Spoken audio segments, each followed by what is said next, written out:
Well, I agree that we're live now. So take that. So this definitely is not the sneak peek. But this was kind of funny. I'm just clicking at whatever I just saw. I'm gonna send it in a minute. Um so this obviously is not the sneak peek, but I am curious if it did ever come. I don't think it ever came out. Uh-huh. So people are like, oh, why isn't it here yet? Yeah, People are saying because Monday or Tuesday and Saturday. Ryzen was saying yesterday that it was supposed to come yesterday and that it didn't, so it's gonna come tomorrow. AKA today. The day it didn't come. Which is what I saw. I saw that too, but then I originally we can get into that intro topic, but you know what? Okay, before we get into it, can we just can we just ignorantly blame Troy for it without knowing if it's his fault, but we're gonna make it his problem? He's gatekeeping the spoilers again, but this time it's the official sneak peek preview. It's his fault. I mean, he's doing it. There's nothing saying totally he isn't. To just ignorantly blame him again. Yeah, I mean, process of elimination. It's either him or the entire world, and I doubt it's the world. So there's really only one option left. Process of elimination. Well, it's not us. It has to be a creator. Based on modus ponens.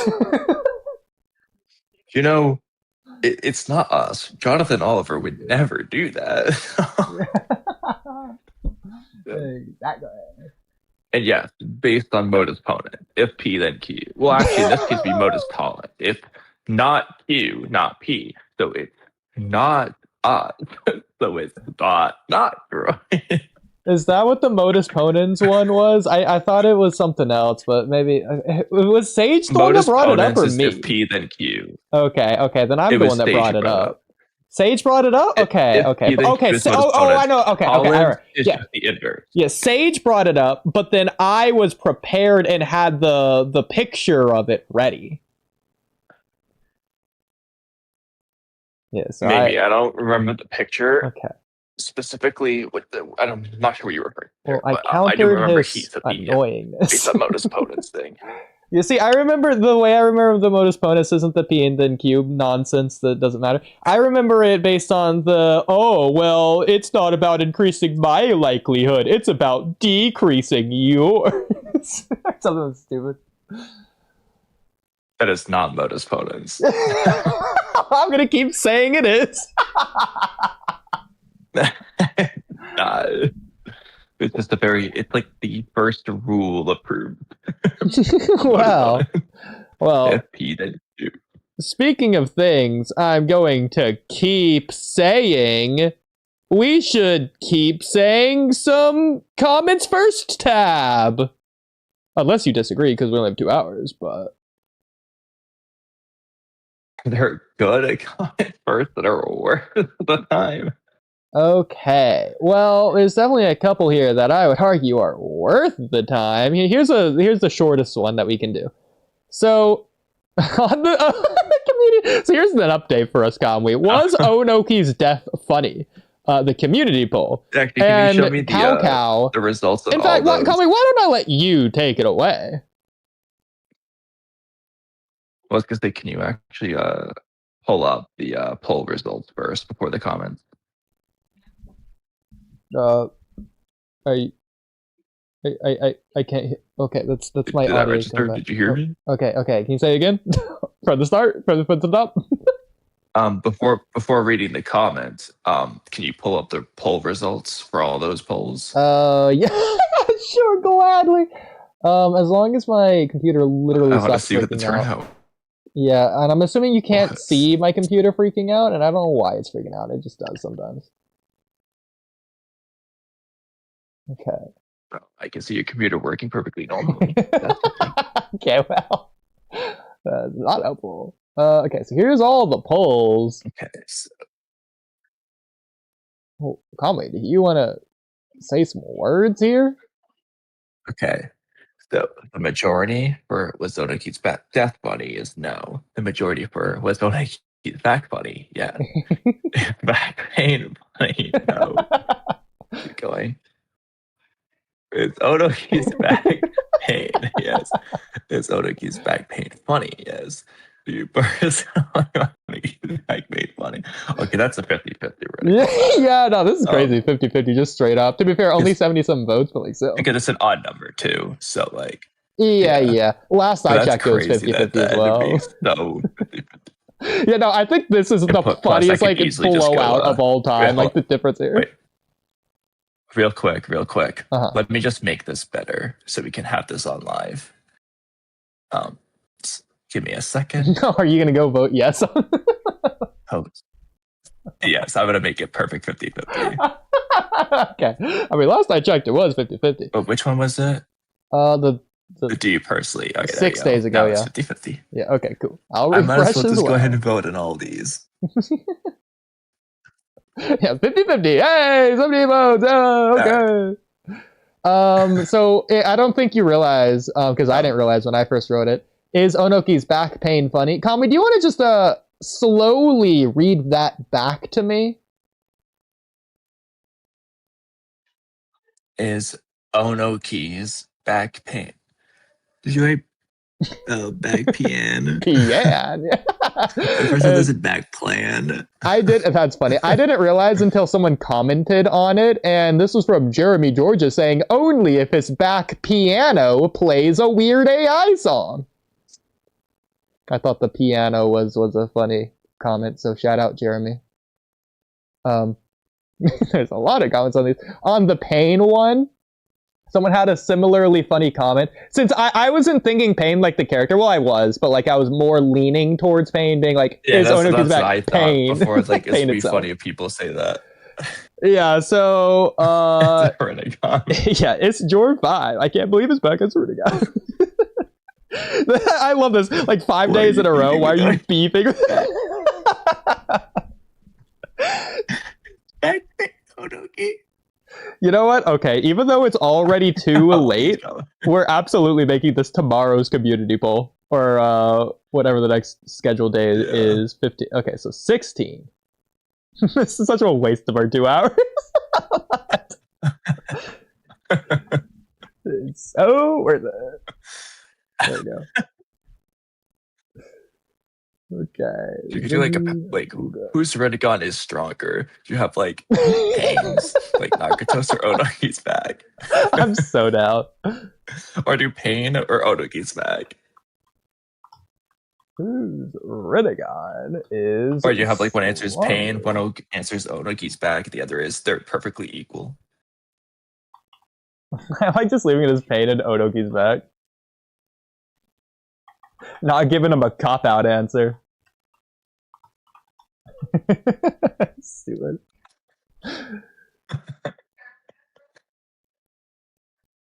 Okay, but ignoring this, getting back to the comment that we never actually started. So Cow says, was Onoki's death funny? Nope. I actually cried when watching it first at TV. Not on TV, Kamui. At TV. So he wasn't watching it like on a TV screen. No. He was at like television headquarters. You know how like we watch or we read Boruto on Japan.com? He was at TV. That's like a place. So, then second during my filler marathon. This is a little but yes. It's a little off topic, but just looking at these polls, and you already know I voted for Orochimaru Black Setsu at all. Nobody's voted Black Setsu for anything. Oh, some of these are just so good. So low. From 2% is the funniest. I brought him up to 3%. In one of them. Yeah. Yes, you did. who should be the final villain. I'm all for Black Zetsu over Kaguya. I mean, technically, Black Zetsu was after Kaguya. He is That's so stupid. You're technically right. See, my favorite part about these community polls was people debating whether or not Sasuke was a villain or not. Yeah. But who's voting for Madara? Like, for who was? Obviously not. You know what? After. I just love the idea. just screw it. You know what? To be fair, okay, it might be people doing the Daigo everything after Kaguya or Kaguya's filler or whatever. Yeah, it's probably that. But yeah, you know, actually, now that I think about it, does Daigo just like exclude Naruto versus Sasuke for that? What do you need? Okay, we're gonna make that a Daigo topic. Imagine that's canon, right? Oh wait, I want to read it because I said it. Okay, yeah. I'll read it. Where should I put it? Intro or Naruto topics? I would do Naruto topics. I mean, it's a Naruto topic. No, but I agree. Sometimes it's hard to like choose where does it go. If everything after Kaguya. Oh yeah, Black Zetsu's house. Yeah, okay, that makes sense. Everything after what? How should I word it? If everything's starting from when or everything after? Everything after. Well, yeah, I guess you just do after, but we know what it means. So should I say after Madara or after Black Zetsu stops Madara? You know what? I think after Madara is just keeping it. I don't know. It's just after Black Zetsu stops Madara. I don't know. Okay. If everything after Black Zetsu stops Madara is filler, is Naruto versus Sasuke even canon?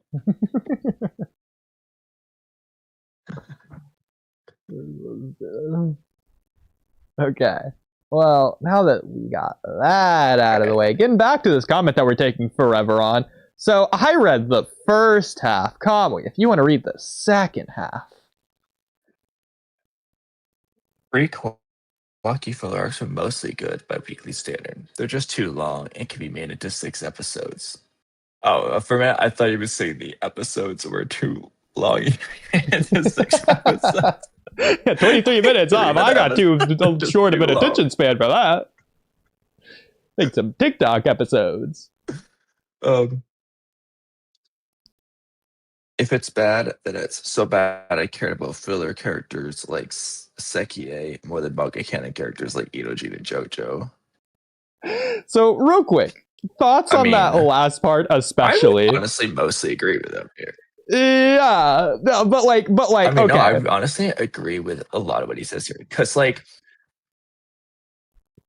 especially that last part. Yes. Yeah, I mean, it's true though. Sekie just is better than Inoji and JoJo. So Kamui, if you had to formulate and type out and send a comment responding to this comment, specifically that last part, how would you go about doing so? Well, you would say, effing right, Sekie is way better than Inoji. I'm glad you agree, because I said, whereas I completely agree Sekie is better than manga canon characters. I don't think you're going far enough with it. We can do better than Inoji and Chocho. Come on, where's your standards? Raise the bar a little. Put some brazen behind that spit. So he never got back to me. He's going over Hibawari. He's going over Sarada. Okay, well, Sarada's by default. Well, is this Ikimoto's art? Yes. Well, because remember, manga canon character, manga characters. So yeah, he's going over Ikimoto's Sarada. He's going over Ikimoto's Bart. He's going over everybody. Literally. See, but this brings up a good question. Genuinely, what is the best manga canon character that you would put Sekie over? Like, obviously, if we're doing a tier list, that's where this would be easy and more obvious. But like off the top of your that's head, what I was gonna say. Actually, like, this would not be what's planned at all. But it makes me want to see if we can pull up a tier list. And obviously, we wouldn't have to do every character. But like, I was thinking about doing a thing to where we take like just you just take like the quote unquote filler anime canon arcs, take the important characters of those, like the anime only people of those arcs, and then pit them against some of these manga characters. So obviously, like we don't have to waste our time with someone like Kawaki or Naruto or Jigen, who you already know are going to go really high. I want to put like the TBV characters basically against um, some of these manga people or some of the anime only people, and like to be like genuine about it. Like, and we can just try to be pretty quick by our standards anyway.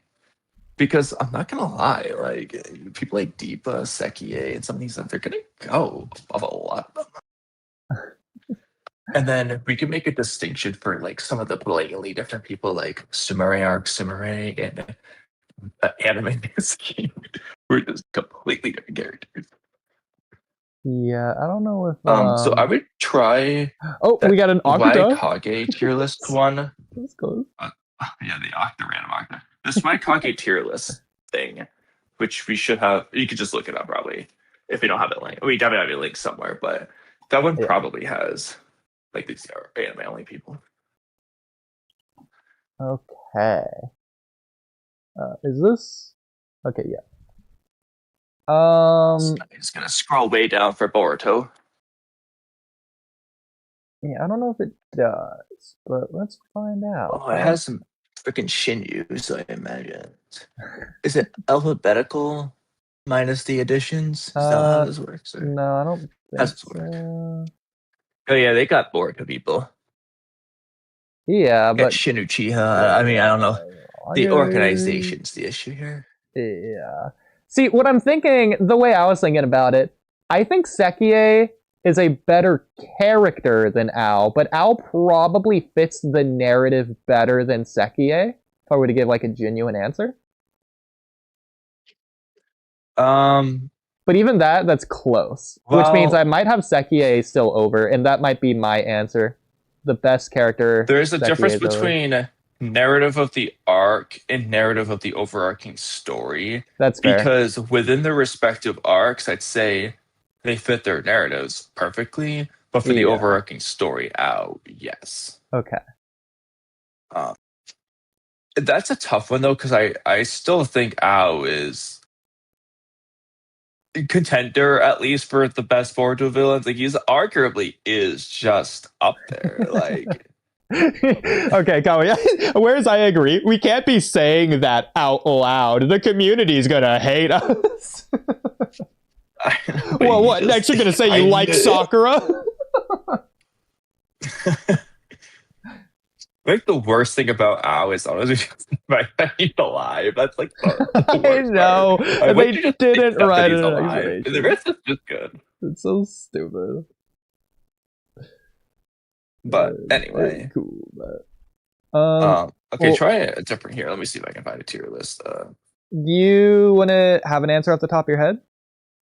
Because Ao was the one I was thinking of, anyways. Just looking at the list.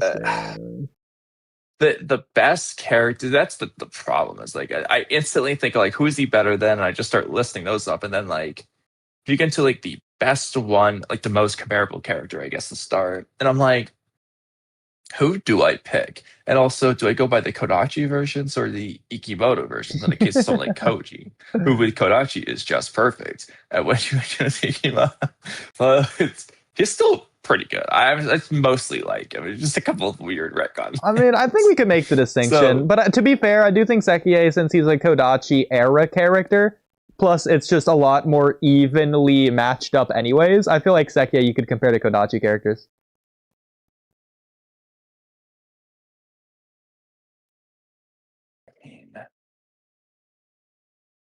If you disagree, what? Koji, I don't know. Like,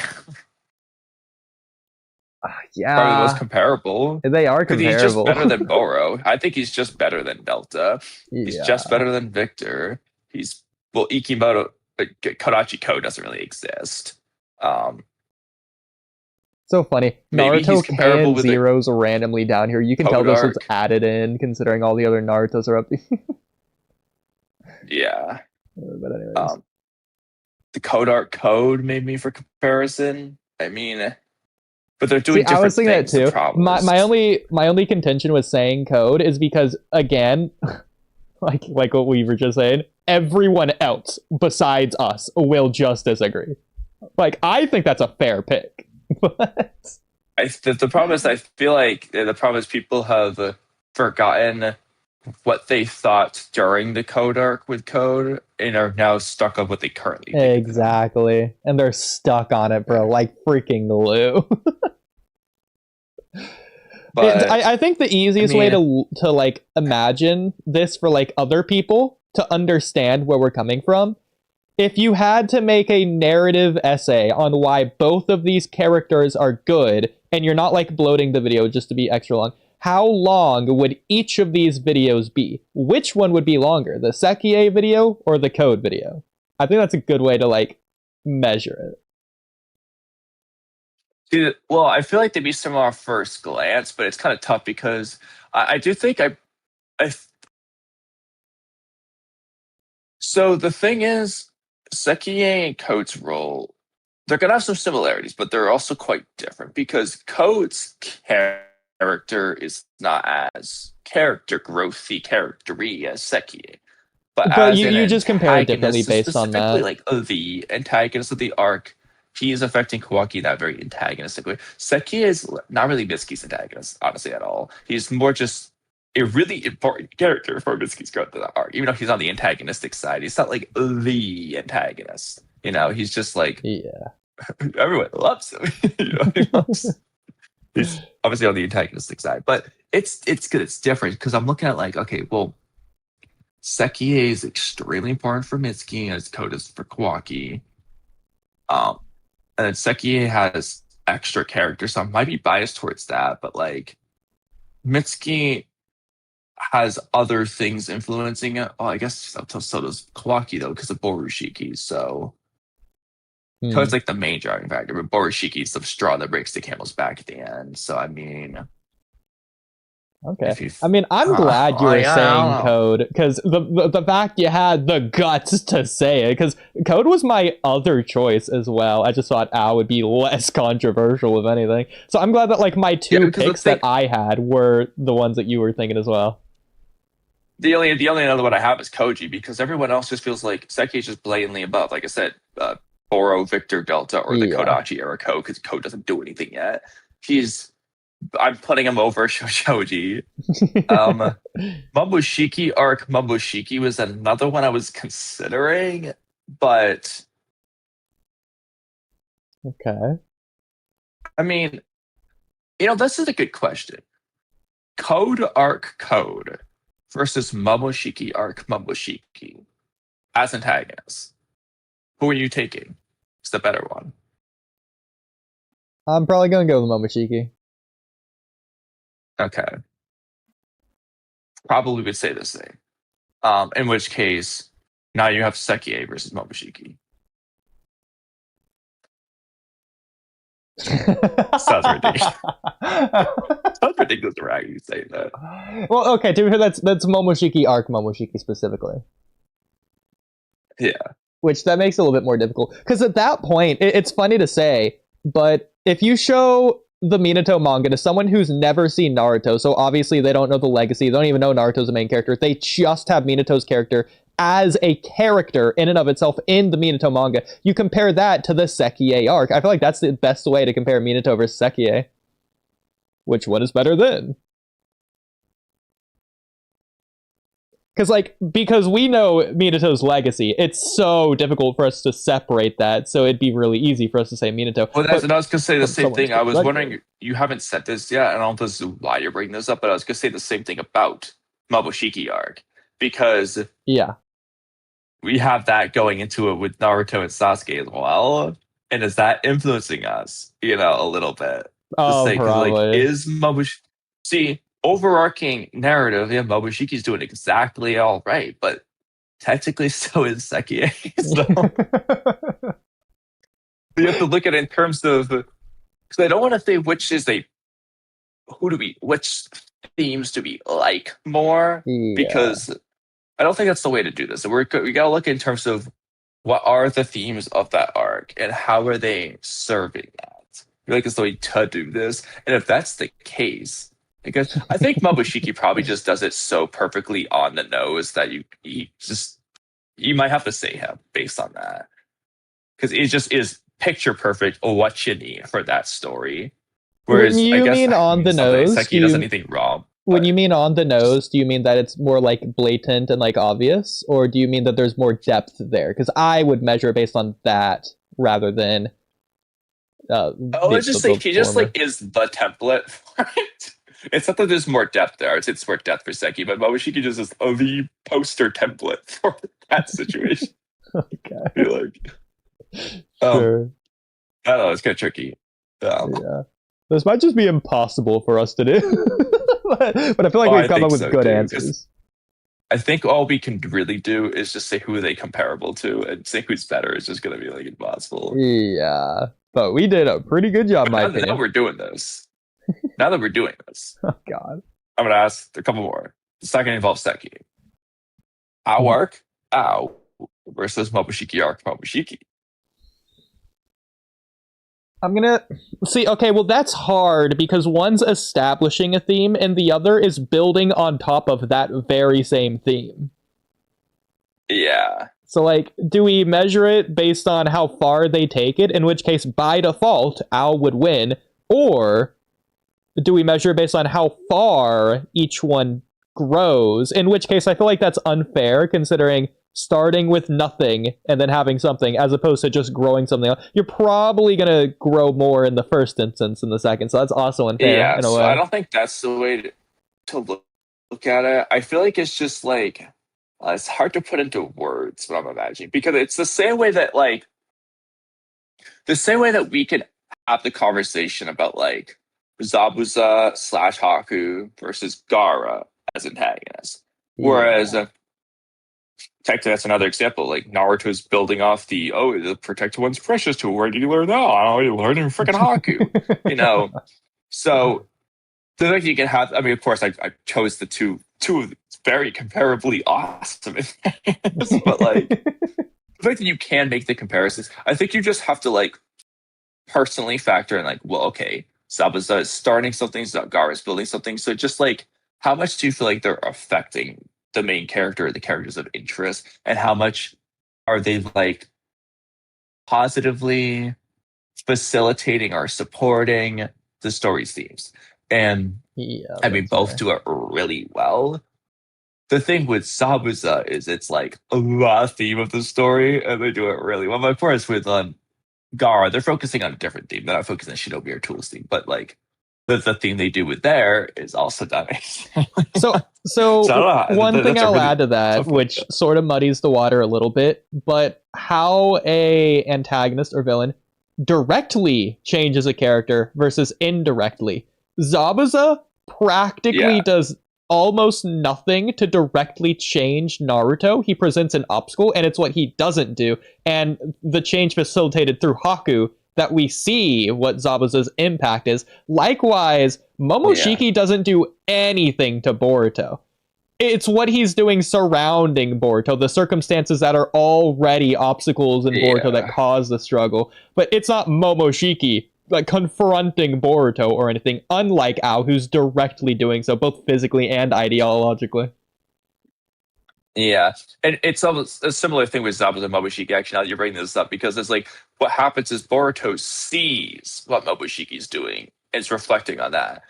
Naruto sees what Zabuza is not doing in this case, and reflecting on that. So the only direct thing Naruto has with Zabuza just Zabuza talking to him at the end, exactly. And then obviously, just to cover the last one, which is obvious anyways, Gaara is the most directly impacting Naruto of any of these four examples, in my opinion. Literally, physically there and mentally challenged. So like to the upteenth degree, he couldn't do it more if he tried. Exactly. And so you could just jump over to say, okay, then Gaara. But I don't think that's fair because I think the indirect thing can do a lot, as we see with Naruto and Zabuza, for example. They do a lot because of that. So, for sure. And in both cases, it's changes Naruto's outlook. So I think I'm going to go with Momoshiki as my final answer. Between Momoshiki and Ao. Yeah. Okay. Because I feel like Ao doesn't do anything on the equivalent of taking away Naruto from Boruto that Momoshiki did in the Momoshiki arc. I feel like Ao just doesn't ascend to that higher height to where the impact on Boruto isn't pushed. Yeah, I'll give you that. Yeah, okay. I think this is... I might be biased towards these types of things, but something I like to look at is like... I don't want to use despair because it's not always despair, but when they're pushed to a particular point in some way, a lot of times it's like that breakdown giving up thing. Like the classic example, Naruto Pain are going to give it to Kurama. It doesn't have to be like that, but that's a classic example. The closest we have would be Mugino, and that's obviously we're going to like Naruto more than Mugino just because we're us and we've seen all of Naruto, so that's a little bit unfair, but I still feel like despite that, just for like a Boruto only fan, I feel like they would still view Naruto is much more important as an impact on Boruto than Mugino ever was, and that's looking at anime only. And it's not even just the fact that we care about Naruto and know that there's technically a closer relationship. It's like, but what do we see?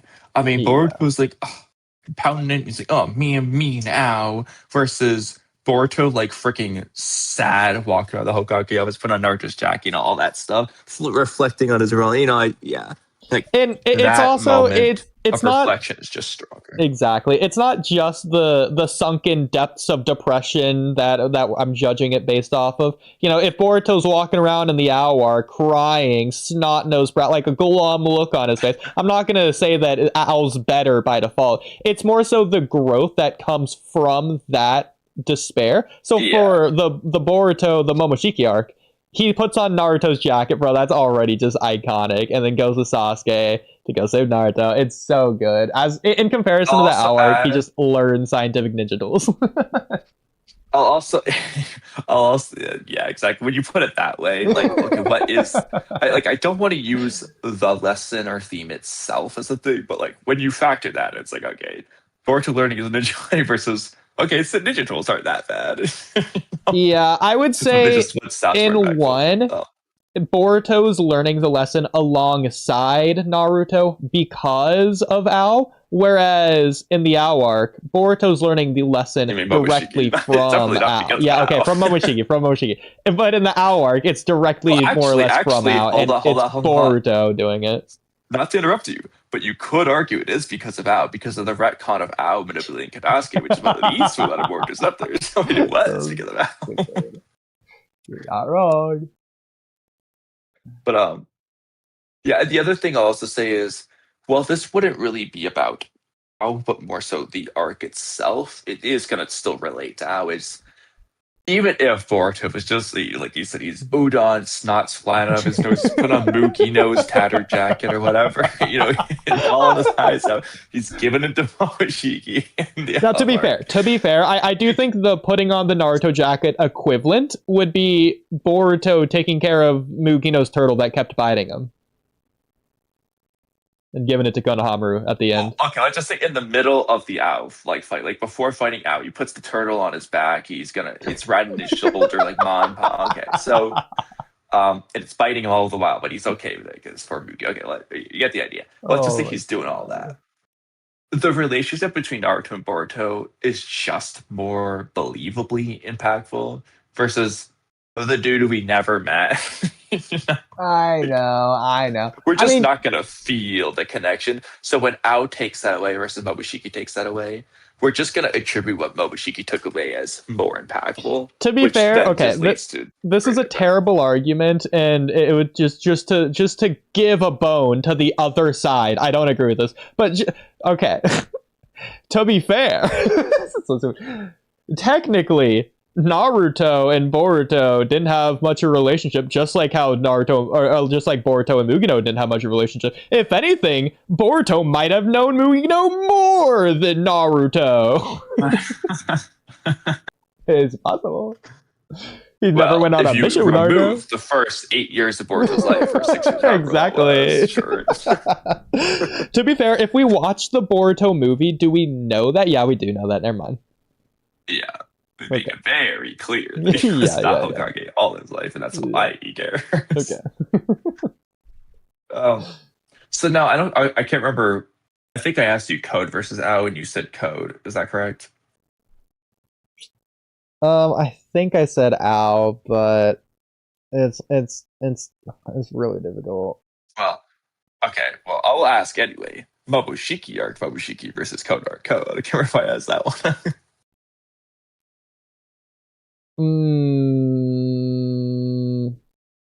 That's even more difficult.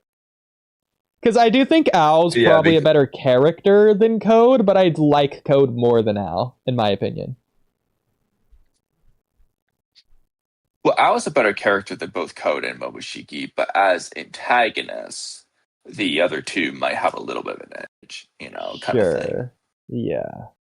So that's where it gets difficult. Of course, Code / Borushiki don't directly take Naruto, but they put the threat of it on Max for Kawaki. I think I'm going to have a similar answer. I obviously pushed to an extreme. Yeah, I think my answer is going to be that I like Momoshiki more, but I think Code might be technically better, but only by like the smidgenest of it. But then I'm going to throw a wrench in that. That, based on what I said a moment ago, I would agree. However, when you factor in that Code isn't the only one doing this, and Borushiki does a pretty big part too, and that's Momoshiki.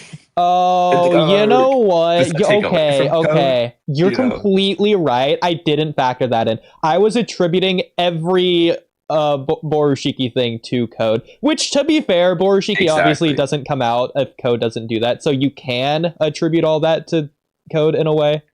Well, it's supporting for Code, but you can't solely attribute it to Code because at the end of the day, Momoshiki is being Momoshiki of Momoshiki's own accord. Yeah, Code didn't mean for that to happen. Code sets up the hostage.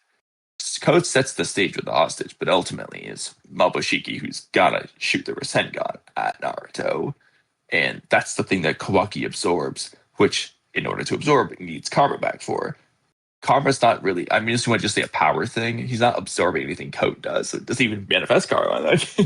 Yeah, I see what you're saying. I feel like it's like a middle ground to where it both is, but it isn't. So like, which way does it lean more towards? Like, I think an easier example would be like Orochimaru purposefully making Naruto mad to get the Four Tails to come out. To an extent, the Four Tails attacking Sakura and Yamato and them having to overcome the Four Tails. That is, and to an extent, Orochimaru's doing, rather than the Nine Tails as a different character. Especially since the Nine Tails isn't like a sentient being, it's will, hatred incarnate, or whatever. Yeah, at that point in time, like, it's just being that. Yeah, but Momoshiki is an established character who is being his character here, and that's like separate. So I think the way to do it is if you were going to assign like 100 points if the Code did everything, 50 points if you gave Momoshiki everything for that part, I would just give him 75 for that, like where he just gets half the credit, Momoshiki gets the other half. Yeah, and I'll also add, I wasn't just looking at the impact on Boruto there, obviously. I'd be looking at the impact on Kawaki in addition to Boruto. Kawaki's the one I was focusing on for that. Yeah, but it's not just Kawaki, it would be like more or less everyone. Because like in the Ishiki fight, you wouldn't be looking at any one character, you'd be looking at the entire Ishiki takedown squad. Yeah. They're all pushed to like their absolute limit. Which means for Momoshiki, though, you gotta include Naruto. Technically Sasuke, although Sasuke doesn't change, but like mainly Naruto and Boruto. Yeah. For Ao, you would incorporate the whole squad, but honestly, none of them change besides Boruto's. But again, I wouldn't measure it based on just change alone. In fact, failure to change can be just as impactful, but you get the idea. Yeah, but in that case, that wasn't. They just didn't change. It had nothing to do with anything. Yeah, but them like doubling down on their conviction can again just still be just as good of a choice to be made as any change choice could be. It's like Naruto choosing Baryon mode in the same way that Hiruzen chose the Reaper Death Seal. I think both are like pretty equally impactful. I agree, but like I feel like that can apply for Katasuke and Boruto, the two. Like I'm not counting Mitsuki anything. Mitsuki just does not care. Sarada, she does not care. Like these Konohamaru, he cares about Mukino. He just doesn't care. It's just like how do they really care? It's Katasuke and Boruto the ones who care. Yeah, I mean when you look at what like a character has to sacrifice, a life would be like at the very tippity top of it. So like that's probably a little bit more impactful of a choice than a lot of things elsewhere. Yeah, Mukino's choice that was pretty big, but yeah. Well, let's go back to like to Naruto and Hiruzen, who knew they were doing that. Kawaki, you could argue he thought he was doing that, but he didn't know it. But I'm still going to count it anyways in the code arc at the beginning of it. Yeah, like when he's going to offer himself. Yeah. And etc. Yeah, this is tricky. I mean, I think that the moral of the story is these guys are all comparable. Actually, real quick, remind me. When Boroshiki's throwing the giant Rasengan at Naruto, and he's like, "Don't move, or else we're gonna kill Shikamaru," and Kawaki absorbs it with this karma. Did Kawaki jump in front of that, or did his karma activate and absorb it from behind? He was in front of Naruto. Well, it's weird, actually, because especially in the anime version, Kawaki's like on the ground crawling, and then he just is standing up when we see him next. So he just like stood up during it at some point. So like, let's just say Kawaki doesn't activate the karma seal there, and it's going to kill both Naruto and Kawaki. It's going to kill Kawaki first and then Naruto. So Kawaki dies first. Seemingly, but it is funny though, because again, Kawaki is like on the ground, not near Naruto, just reaching out with his hand, and he just is in front of Naruto. It's just, I don't know when he did that without anyone seeing. Yeah, he got the Sasuke move on his own body amp for Sasaki. Yeah. He freaking did the substitution jutsu to get there or something. I don't know. Weird chakra foot push off thing that he did to go light speed. Yeah. He used Moo's invisibility jutsu. Like, I don't know what happened. But anyway. Well, if we're done with this. Well, I'm assuming this will be quick. Jigen versus Momoshiki. Jigen. And I'm not counting from this. I was thinking about it. I do think Jigen / Ishiki, if it's combined, then I don't think there's any question. I think he's the best character in Boruto. Which is funny because Mello has him as the worst. See, I've been thinking about that too, though, because especially Jigen for me. At least, yeah, no, I have Jigen above Ishiki, but like I was like entertaining that debate the other day. Which one do I think is better? Because they're both really good for different reasons. Exactly, but Jigen is like, of the manga characters, I still think Jigen is my favorite. Like, the best. But there are other contenders. But like, in a way, it goes back to what we were saying earlier about like the establishing something as a premise from the get-go versus building on top of it, and that's sort of what Jigen and Ishiki are doing. So in a way, it's a little bit unfair based on that, but like, it's really close. But I still think I prefer Jigen. I just can't choose Ishiki over Jigen. I do. And I don't want to use design as a reason, but like Karma Jigen is definitively my favorite Boruto Ikimoto design. Well, like, to be fair, both Ishiki and Jigen in the anime are done so dirty 90% of the time. And by dirty, I mean clean. Which is so bad. I think Karma Jigen was always fine at the very least. I don't think they ever really made him. No. Karma Jigen in the anime looks like a rubber ducky, bro. It's so bad. You're forgetting how bad it looks some of the time. Like, because you're probably thinking of the episode of Naruto and Sasuke versus Jigen. I'm thinking about when Jigen first shows up to Naruto's house. And they're like, oh, sorry, my feet, blah, blah, blah. He looks so bad. So bad.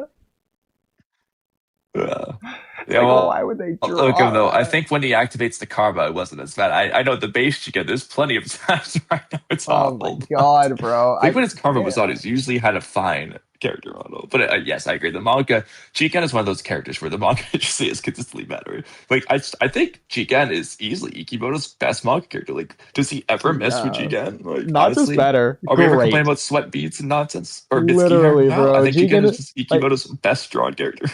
He actually is. He just always is. Jigen was so good, but especially Ishiki as well. In my opinion, is up there too for just always being drawn well. I thought Ishiki was drawn great, personally, because I think Jigen is just the best. I'm not gonna be blaming you or surprised at that. I think design wise, I'll probably put Ishiki above Jigen, but like that's not the clown on Jigen's design. Since if anything, it's like Jigen's the second best and by a long mile above everyone else. I still think he's really for me, Jigen's number one, but But either way, yeah, I just feel like Jigen has no flaw. Yeah, He probably does, but like, I mean, well, to be I just fair, have to know. if we take into account how bad the early art is, then Ao was drawn really well and really detailed for how bad that art was. If we just like upscale it to the current art level, Ao might just be the best design in Boruto if you drew him now. If it was just as upscaled to be as good. I mean, honestly, just going off memory, Ao was just drawn pretty good, right? I don't think he was ever drawn bad. He had a lot of details. He's probably the most detailed character he's ever drawn. I was gonna say, like, Ao, Amado, and Koji, and now TBV Boruto are like the ones where Ikima just went crazy with the details. Yeah, for sure. To be fair for Boruto, it's just he has like a couple different pendants everywhere. It's not that crazy. But I meant more like his face. It's just like the way he draws. It's not the details of the design. Okay. When he draws and then, he draws hair. all the small details and whiskers and stuff, whereas he just doesn't do that for other people. Yeah, like he draws Mitsuki's hair. like Mitsuki, and then look at how he draws the hair of Amado. Exactly. This is weird. I don't know why. Anyway, this had nothing to do with anything, but it was fun. But yeah, so there was that comment. I do want to do some of these other comments first, but we'll save this for another day because both of these are really fun. I took both of these today, but obviously you can see it's 2 images, so it's kind of long, so we don't have to do it, but both of them are really fun. Oh, it looks like it's Naruto. But this is technically supposed to be Boruto. Can move on to Boruto topics, unless you want to do one of these. Well, we should probably save those for Naruto stream. Okay. Just because it's supposed to be a Boruto thing. Well, let me just double check that they are both Naruto. Since I took them today. I saw Obito and Madara, so they were in Obito Madara from what I remember, but let me just double check. Well, you wrote that. Right, yeah, I wrote the thing somewhere. Which one were you looking at? Was it okay? Yeah, this one's clearly Naruto. Yeah, I just read your oh yeah, okay, yeah, okay, not that one. Yeah. Okay, yeah, no, they're both Naruto. Okay, never mind. What's that? Okay. So, where do we want to begin? You're almost at the okay, we can quickly do the Inojin rival Yodo thing. Just because that was funny. I agree. We'll do it, but I want to save that for the cloud as well, so we can just make fun of Bara who said something or whatever. Okay. Yeah, so this one is the one you're talking about, right? Or do you mean the other one? Yeah. It was this. Yeah. Well, so, it was the same idea, but the Yodo part. Okay. Did you post that in here? Yeah, I did right there. Okay, or you did. Okay.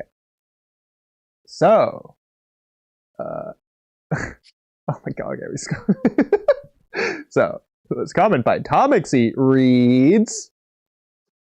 Let's not forget about Yodo's rival, Shikadai. I wonder how her rival, Shikadai, feels about his rival's death.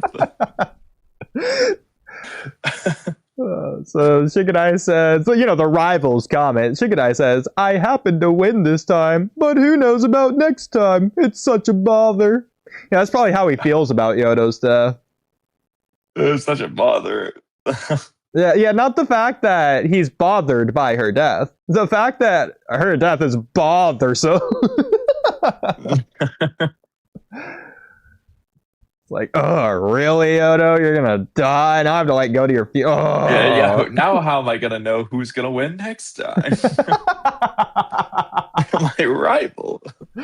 Well, speaking of rivals, Hinojin sure is a rival of someone else, and so exactly, Araya's a rival here. Everyone's favorite character. He's quite an interesting guy, actually.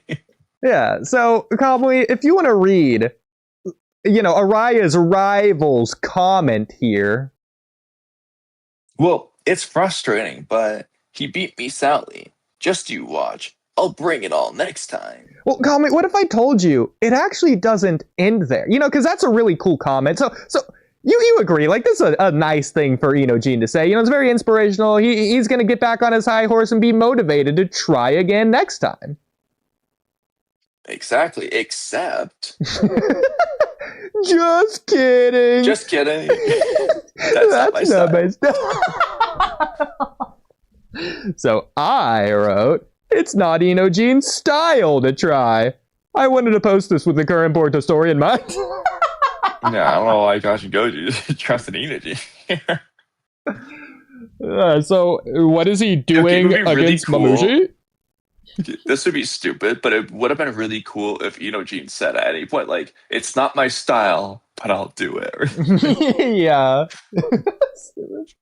I love it, bro. It's so, just to pay this off. It's so obviously in reference to like chapter 1 of Boruto, the next generation being about peace in the new world and how the next generation isn't prepared to train to fight the Otsutsuki, blah blah. The thing that Naruto says, like, to be frank, they're not ready yet when he's talking to the 5 Kage or whatever. It's like clearly in reference to all that is clearly not in the series anymore, especially with like the round face design they're doing here. But no one ever said that this went away. So Kamui, the question is, do we think that of 3 answers here? 1, Ikimoto forgot. 2, Inojin was retconned. 3, and best and worst answer, Inojin got character development. No, Inojin did not get character development, so it's not that one. There is option 4, which is kind of option 2, but Ikimoto is specifically doing the opposite just to spite Kodachi. I feel like, let's say someone does go with the character development angle. If it's development off screen and not implied at all, I'm not going to count it as development. I'm going to count it as the character changing, which that isn't inherently a retcon. It's just they changed off screen without any alluding to it at all. And you don't know they changed off screen. They just did. Like, us knowing about it is also off screen. Who would be an example of that in Naruto? Or is that in Naruto? Okay, I have a funny answer. Orochimaru changing from a bad guy to comic relief. Okay. He does kind of just do it off screen inside Kabuto's. Like, inside Uncle Skur's work. Yeah. If you want to count the Rock Lee spinoff, that's probably honestly, the Rock Lee spinoff might be canonically why they did that with Orochimaru. I have to. I'm curious what they do there. Well, you can just imagine, considering it's the Rock Lee spinoff. It doesn't matter what character it is. All characters of the Rock Lee spinoff are. Yeah, Yeah, that's hilarious.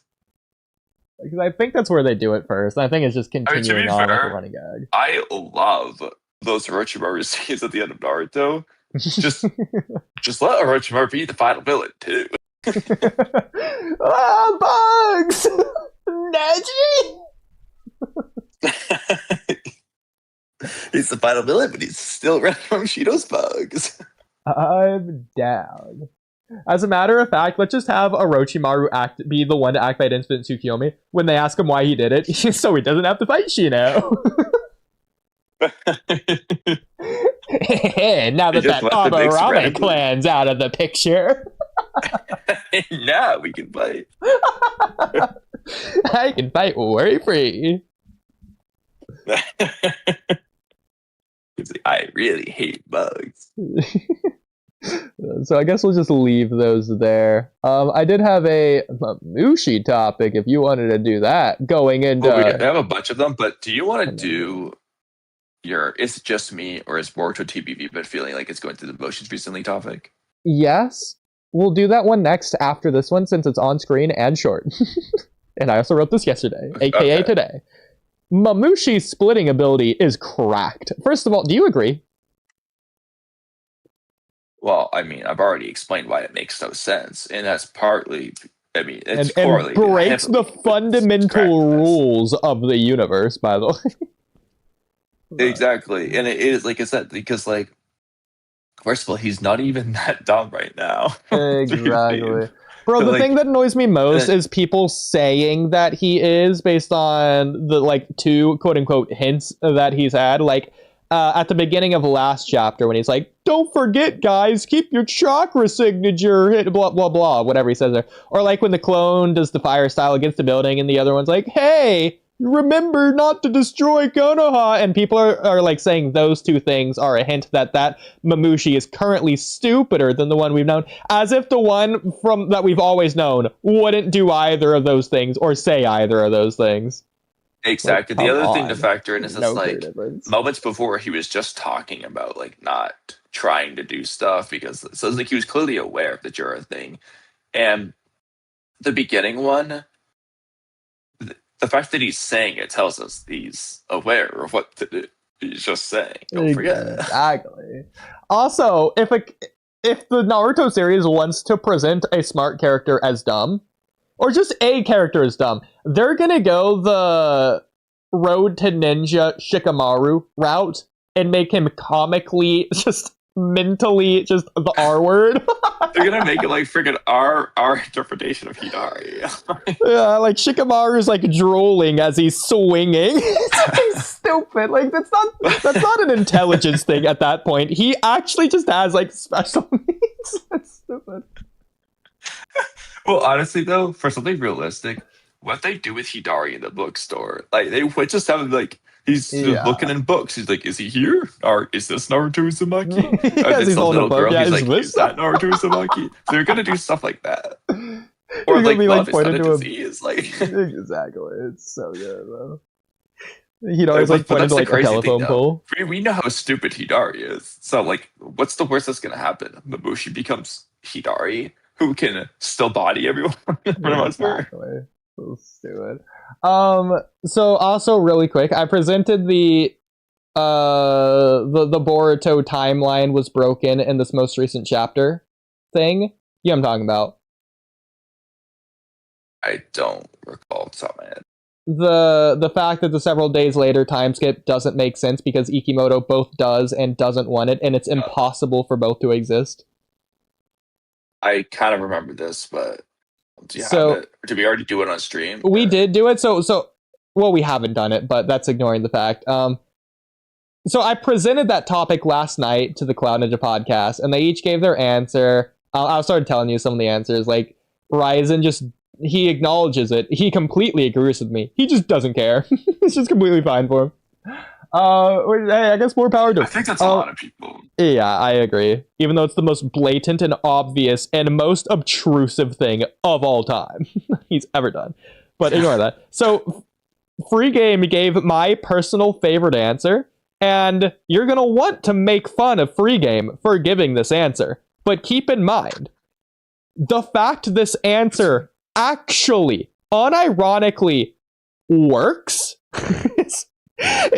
we have to make fun of Ikimoto because this answer works, because this answer is ridiculous, and the ridiculous answer works. So Free Game's answer is that it's not going to be inconsistent because he's theorizing that the Boruto time-space, the fabric of space-time itself, is ripping apart because of Koji's 10 Directions interference. And that's his actual genuine answer. But here's my thing. I actually think could be in this series, but I don't unironically, if Ikimoto actually did do that, then we're eating crow. We got cake on our face, or whatever the word is, because I actually think that's cool, and I prefer that.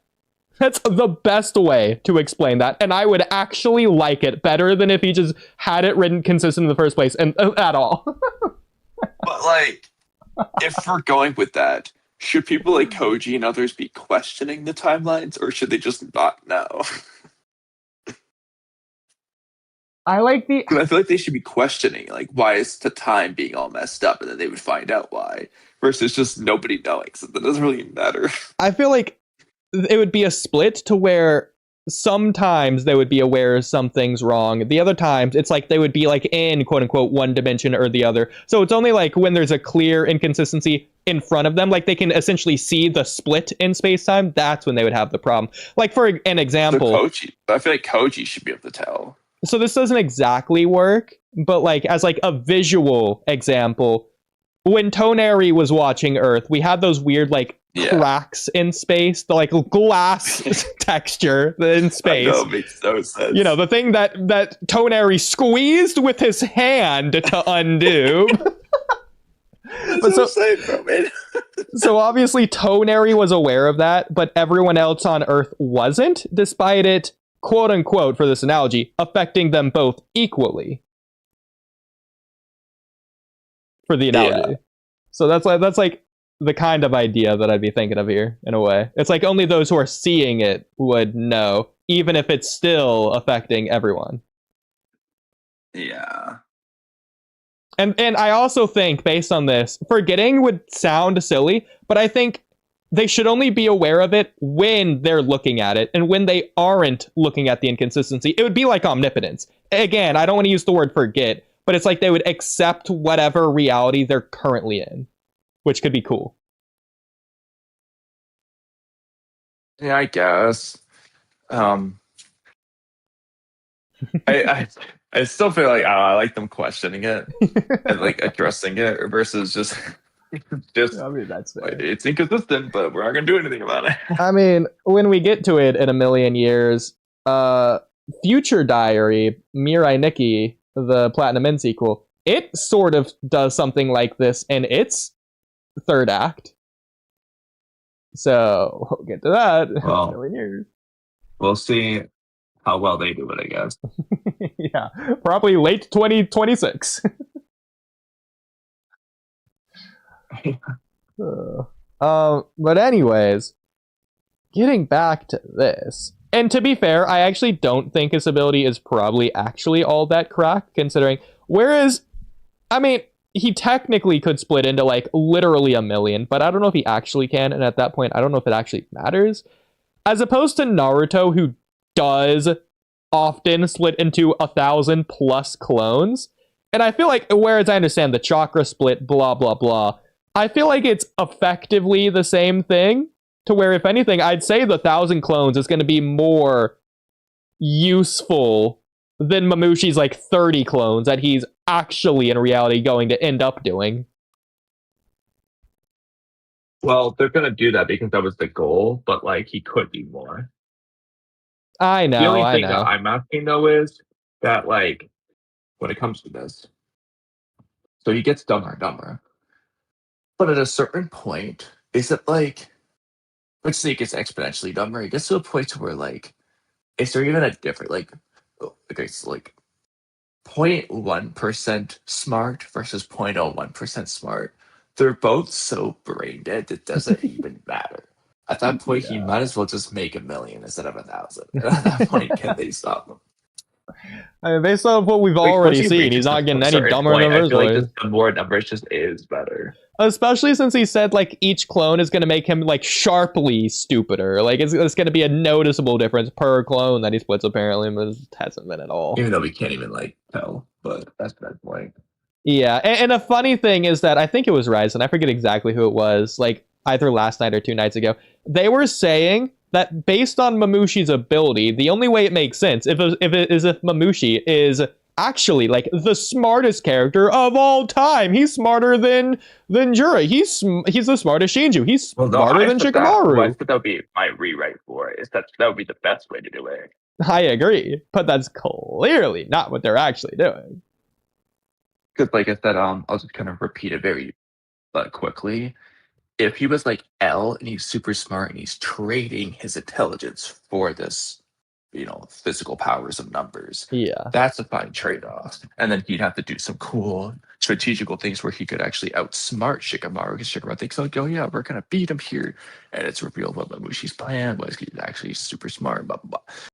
It would be really freaking cool, but they could also do a lot more narrative stuff that way. What they're doing. Exactly. Yeah, but it doesn't seem like that's what they're doing at all. Yeah.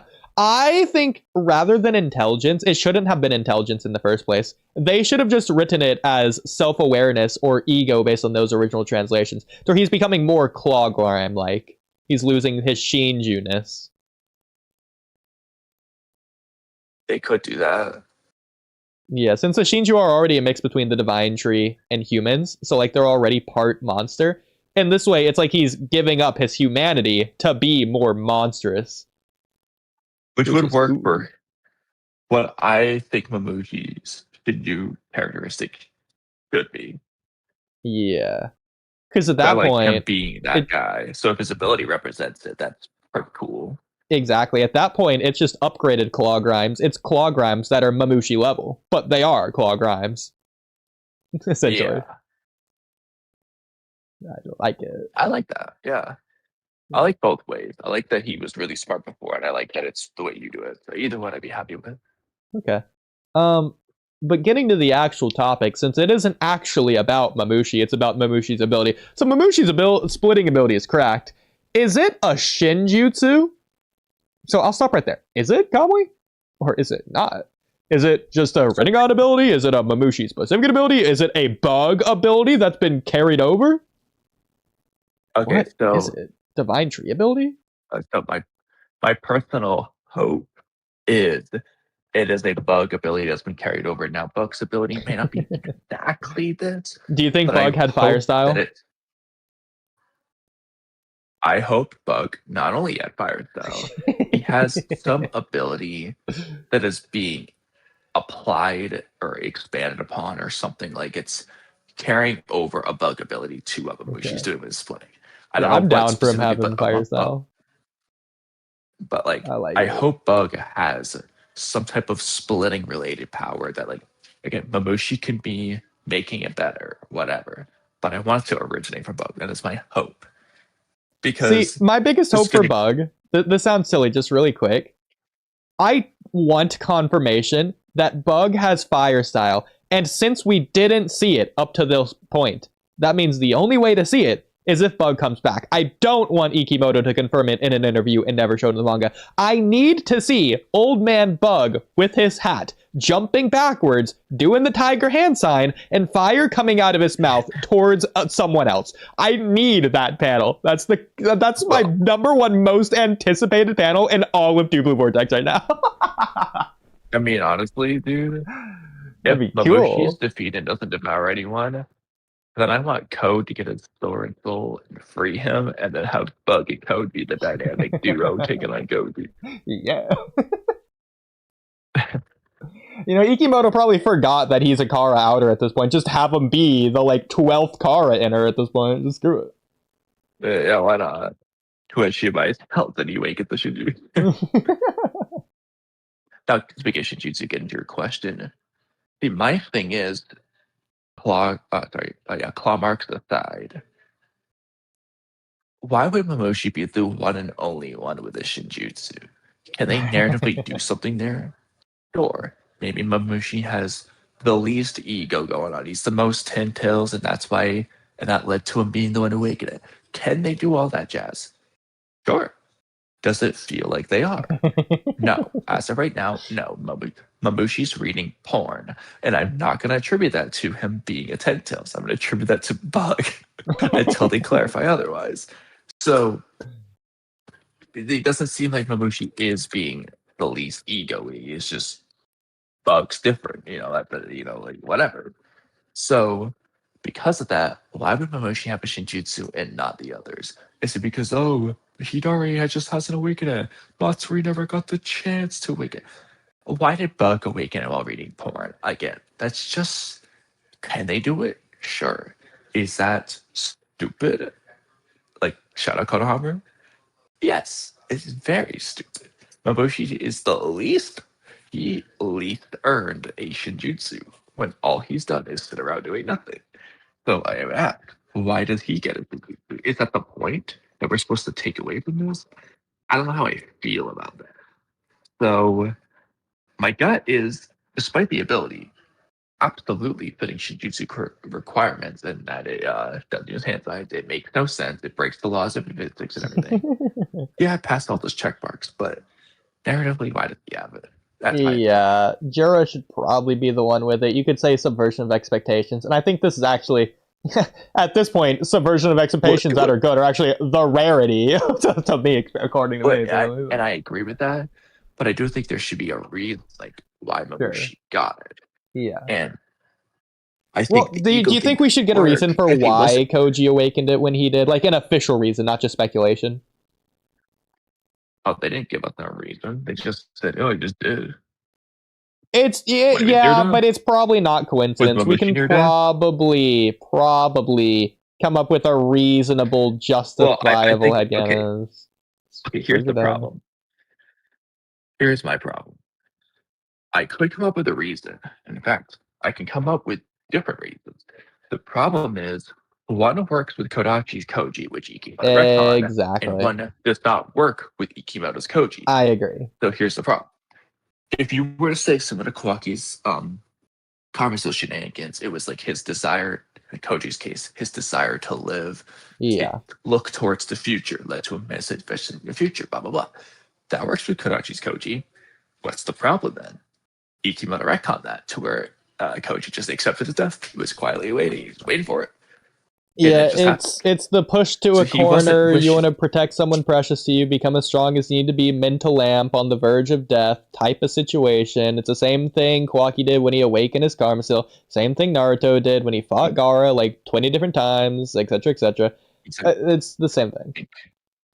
And Koji's desire to live could have been, although it's still kind of weird because again, like that's just why he does this reverse something. But ignoring that, Kodachi's Koji could have worked for that, but Ikimoto's just doesn't because he's just accepted that. So why he didn't have a desire? Yeah, no problem. So I agree. Yeah, and then we have the code of the question, Ada Daemon solid question. I do think you could make up things for. Though the Daemon's a really weird one, but again, you can make something up. It just feels like Koji doesn't fit the bill. So yeah, the others I don't think is the case. I don't think you could argue Ada. It's not going to be like a verge of death situation, but you could argue out of desperation of her feelings, kind of similar to like Sakura towards the end of part 1 with her feelings about Sasuke, especially Naruto and Sasuke. She might have awakened a Shinjutsu if she had Chibai cells right then and there. Could be like a similar situation where Ada desperately wants something out of desire. Same thing with like when Ada did activate omnipotence when she saw Kawaki, it'd be like that. Well, exactly. Yeah. I don't think Daemon had anything like that though. I think he would go with the Ikimoto Koji explanation for Daemon. Yeah, no desire at all there, but and I definitely don't think Mamushi was ever near death while he was reading his porn. I don't think Mamushi just desired to like devour Ada 1,000 times, and that's what's manifesting. Yeah, I don't really see where this ability comes into play. So okay, you're not gonna like this. You're not gonna like this, and I'm not gonna like this for Ada's character, but I'm gonna like this as Daemon's #1 fan of all time.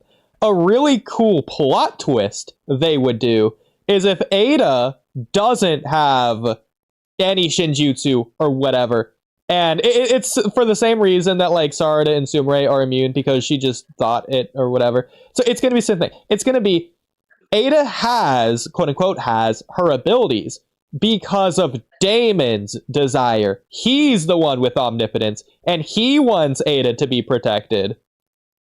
And so I'm just going to do it like that. So imagine like the reverse role to make this a little bit easier to understand. Let's just say Daemon doesn't have any special abilities at all. He doesn't have reflection.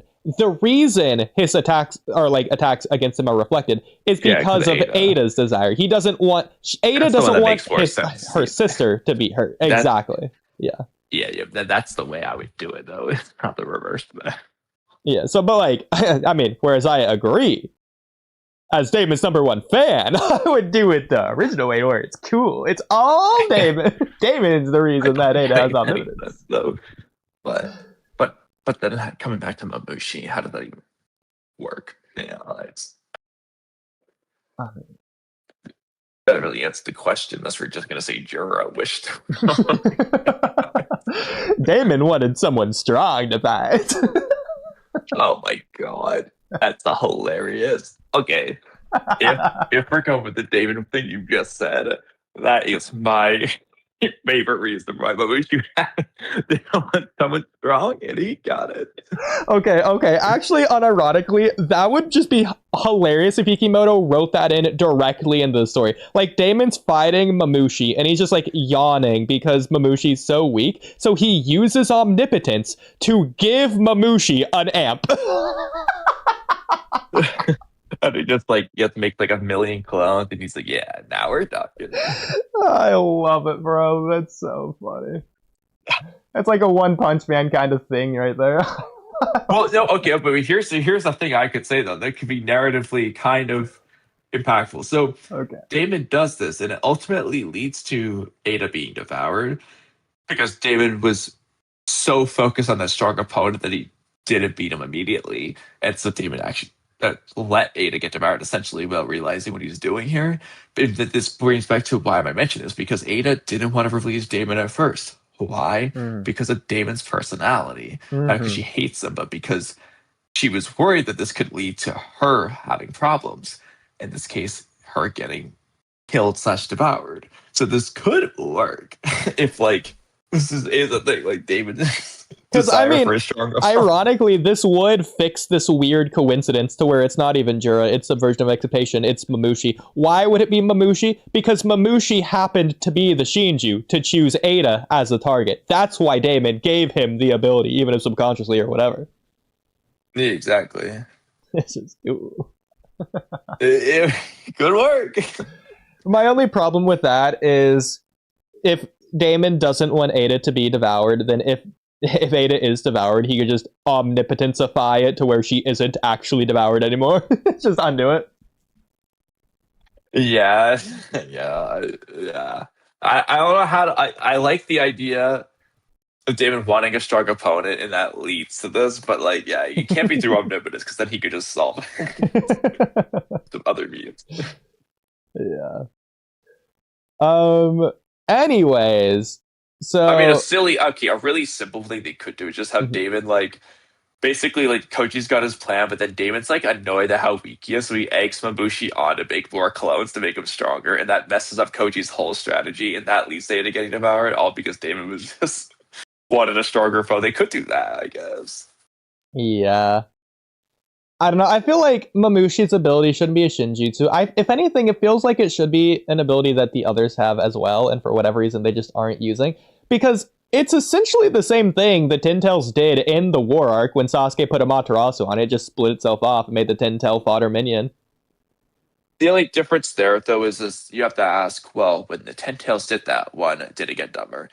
I don't think so, because it's already at rock bottom. But if that's the case, then you just have what I said earlier. Well, at that point, just make 1,000,000. But more importantly, it's not making exact duplicates.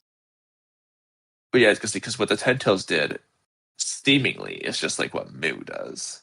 Yeah. Fission, as opposed to, like, creation of all things defying another you. I don't even think it was fission. I think it was just literally removing a part of itself, like cutting itself off itself. Yeah. But it could have just been doing that infinitely, maybe. I don't know if it was replenishing itself somehow. But it doesn't look like it was. And then obviously when Code's doing the same principle to the Ten Tails, it's not doing that. I mean, it made like 1 billion minions. It's kind of ridiculous how much mass it shed. And nobody's commenting on it looking smaller like they do with Kurama when Minato uses Reaper Detsu. I feel like they would have done that unless Kishimoto's just firing on all cylinders.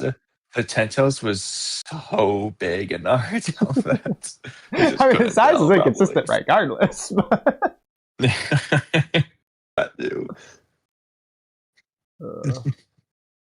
Yeah, keep in mind that the Ten Tails is the God Tree, and then Obito spit out. Oh my god. Anyways, but because what I'm thinking, like, in a way, I feel like it's almost unfair to even say, to an extent, like Kekkei Genkai shenanigans, if you inherently not are born with the power, but are that power itself. For example, I think all of these Shinju, these trees, sentient trees, I think it's fair to say they all have wood style. Not because they happen to have the wood style Kekkei Genkai, but because they can just manipulate their own body. Like, I'm not going to give them the wood style Kekkei Genkai. In the same way, I'm not going to give Matatabi fire style. Matatabi just is fire. Doesn't count. Well, at least in her case, she's blue fire and spits out red fire. Okay. But like Katsuyu, okay, I'm not gonna count Katsuyu as having slug style because she can split herself into a million slugs when she is slugs. That doesn't make sense. Exactly, it's the same thing. So I feel like their claw their claw marks themselves. I don't know, because obviously they're not just manipulating their own claw marks, they're making new claw marks, and not even with the claw marks, they're doing it with like their eye. But that's what's weird. Only Hidari has done that so far still, right? Did we ever see Bug do it in this chapter? No, I don't think he did do it. I think he did what Jura did and just came outside of a claw grime. So, like, we're still asking the question: is Hidari going to do that? I think they all should be able to do it. My bigger question would be: is Jura the only one that can do like Biju things, like the Biju bomb out of his eye, or can the others do that as well? Well, that's another question, but let's just assume for a moment that Hidari is the only one who can do the claw mark Shinjutsu. Regardless of why that's weird, that would raise the possibility of Momoshi having his own Shinjutsu if Hidari's uniquely can do one as well. Yeah. And then you just have to ask, what was each person's unique Shinjutsu? I mean, considering Koji says you have to destroy both eyes, that's telling us something. Well, yeah, I agree. It's telling us. We have to see exactly what he said, but it is telling us, okay, that's his Rinnegan power. Hidari's then would be the claw marks because that's what we see. Jura's would be the Biju bombs. Ryu and Matsuri will never know because they'll never address it. Yeah, he's like emphasizing you can't destroy one eye. It'd be useless. It'd be utterly pointless if you did that. I think you could say that Matsuri is retarded, but Matsuri's Rinnegan ability is hearing the tree. Yeah, I was gonna say the same thing. And then again, I'm not. It would be the same thing with Ryu as well. Depending on if you think his body is made of iron sand or not, do we count giving him an iron sand Kekkei Genkai? Or well, Ryu's another weird one though. I was gonna say, let's just assume we're right about all the Rinnegan things we just did. What would Ryu's be? The puppeteering thing that Shinki can probably do anyway? It has to be something that Shinki I like it being do, the fake clog, what it was, the fake thorn soul idea. Soul thorn. Yeah. That doesn't feel like that's like running on ability. That's just the Sandy's already using. I know. So let me see what he says about the Mamushi Rinnegan. Was that last chapter or the previous? The previous. You could maybe have it be to where Shinki obviously couldn't do that. Well, we don't know. Because no. Shinki has a human Gar does flesh some weird and blood. shit too. So. Listen, I get the substitution jutsus, but like this is just a whole nother level. Like when Gara forms, when Gara, at least at the end, when Gara reappears after that substitution, bro, like was just not there, and he just sandified himself. I don't know. He was probably using Orochimaru's physically phased through solid matter jutsu. You know, the one he learned from Black Zetsu somehow. Hey, you know what? This is so stupid we're going to segue to this eventually, but I'll write it down. Orochimaru and Black Zetsu were secretly working together behind Obito. Okay, that's not what I thought you were going to say. The whole time. Okay, I'm gonna write something and rewrite myself now. I don't know how we're gonna get this, but why they have the travel on the ground in jutsu. So Orochimaru and like Zetsu are both slimy, white, weird, alien type people. Anyway.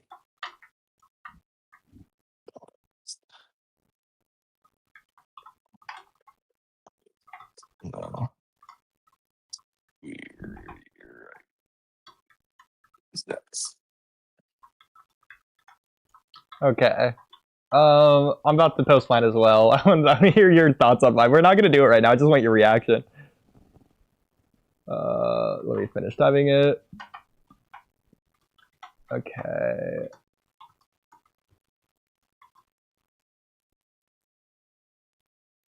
And done. Thoughts. Feel free to read it out loud. no. I love it. Since we've been absolutely obsessing about this earlier villain topic, Orochimaru like that they were secretly in person. I don't know how, but let's figure it out. I love it. That's what I thought you were going to say. You're making me want to read the thing I wrote about this. I'll read it since you... Okay. I'll do the return the favor. So Orochimaru and Black Zetsu were secretly... And that's where I thought you were going to say the same person. But you're okay. You're working together behind Obito and Madara's backs the whole time. That's why they both have the travel through the ground jutsu. So Orochimaru and Black Zetsu... Why that's irrelevant? are both slimy, white, weird alien type people anyways. Okay. To be fair, Kamui, I don't think we can say that Black Zetsu is white. That's the one. I was thinking white Zetsu for this. I know, but that's so funny. Here, I'll just adjust it to say Zetsu. Sure. Alien type people anyways are the final villains for different reasons, though, unless we rewrite Black Zetsu. Which is funny because what you did is that last part. Yeah. I just love the idea that for whatever reason, the stupidest thing that I just want to start that with is instead of Black Zetsu bringing Kid Obito to Madara, it was Orochimaru. Orochimaru put the Rinnegan into Nagano's eye. See, that one's more fun if Black Zetsu and Orochimaru are two separate people. like is Orochimaru trolling Black Zetsu? It's like, I made progress for you and you don't even know it. It's like, what's the doing? You think I don't know, but I do. Ha ha ha. What are they after? He's just having fun. He's just screwing. He's making the windmill turn. That's the explanation. I will say, actually, two things. One, the windmill turn could just be Orochimaru's reason for doing everything in the end.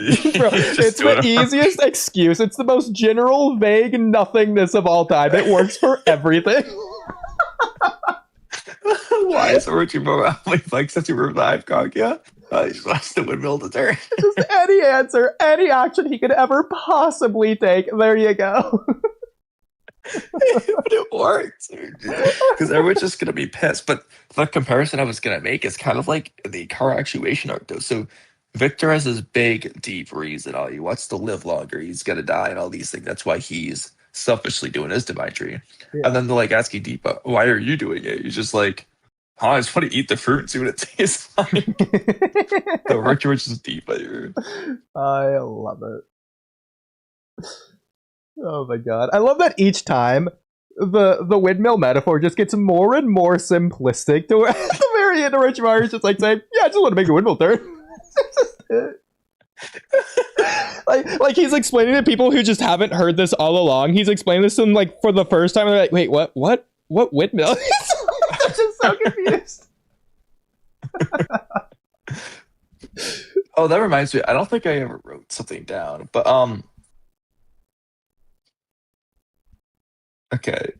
If I did do it, then whatever, I'll write it again. So, because I was thinking about this. So, when Kabuto and Orochimaru are talking to each other before Kabuto tries but doesn't try but tries but doesn't try to kill Sasuke because Kabuto wasted 20 minutes preparing dead soul jutsu people before standing in front of Sasuke for 10 minutes before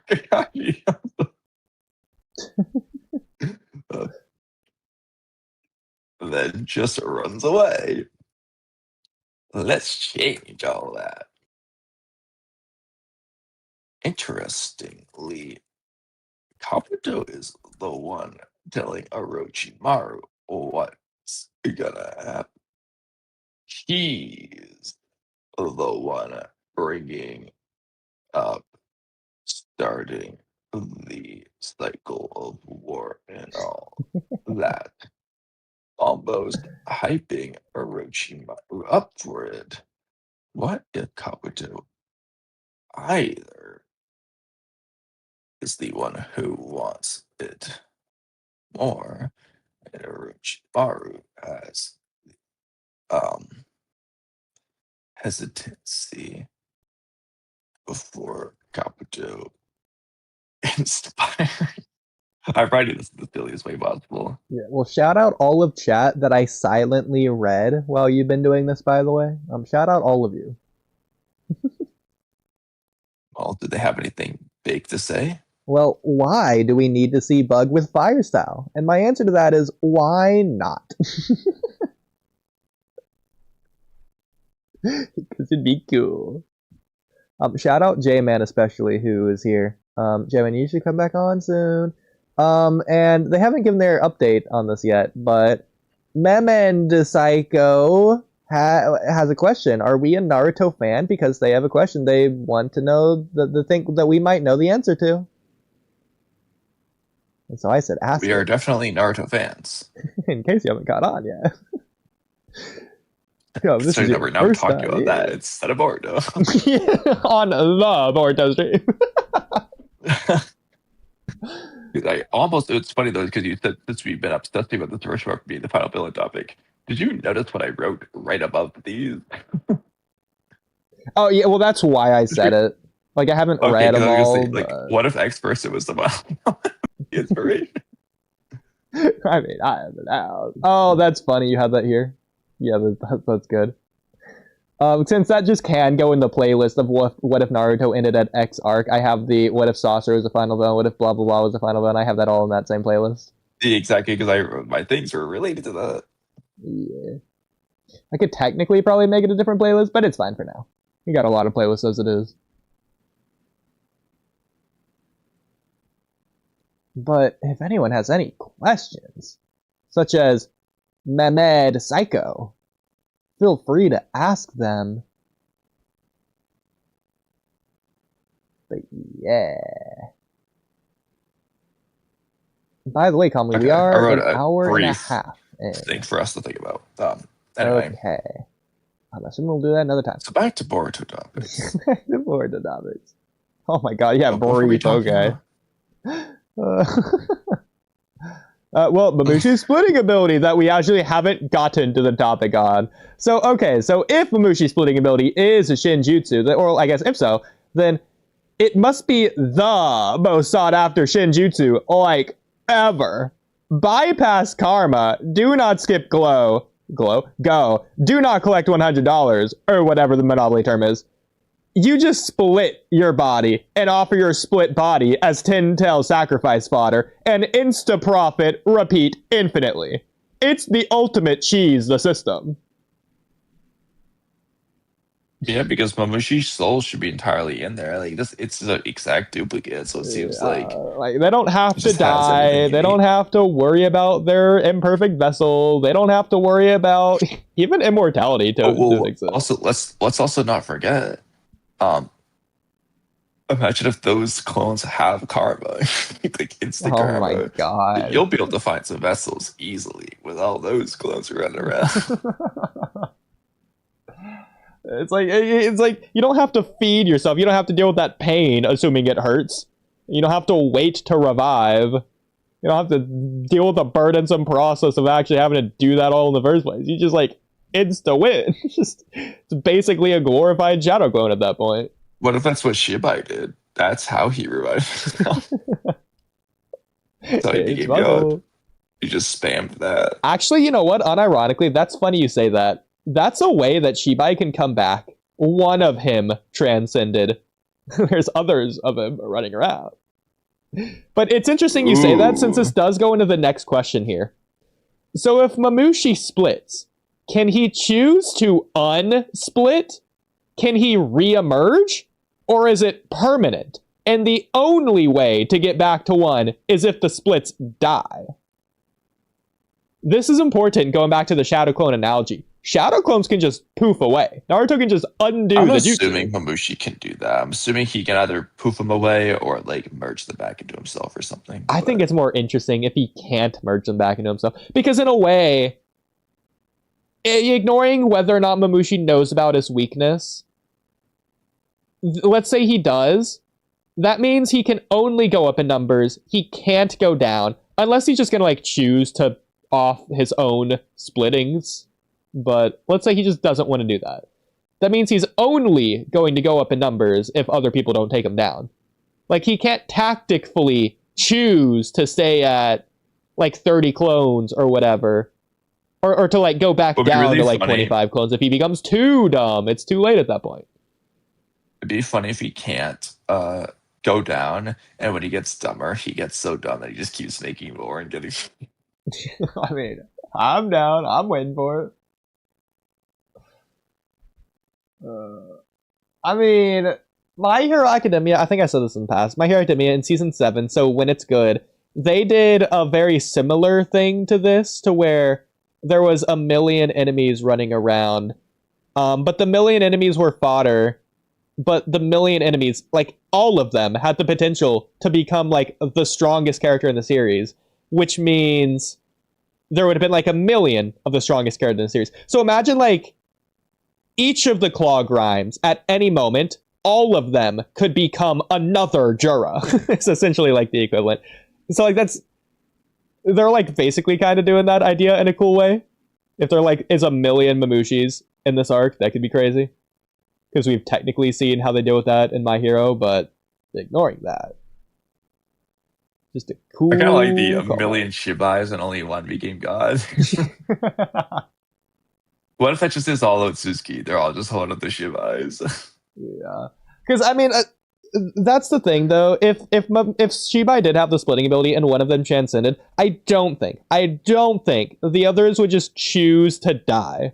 I think they would stick around and maybe try and continue. Well, that's what I say, though. That's why the Shibai thing could work. Because if hypothetically, Shibai split to multiple Otsutsuki of himself, and then one eventually evolves to become God, but they all just evolve differently on different planets, and we just become different people as a result. Like I was thinking the same thing. Shibai is every Otsutsuki. It's just like like you're saying, the evolution in a way. It's like Ishiki, Momoshiki, they all started as Shibai. It's going to be like Shinobi history, to where it started with Hagoromo or Kaguya or whatever you want to say, and then like that like mutated as it like went down the bloodline to like change and diverge or whatever.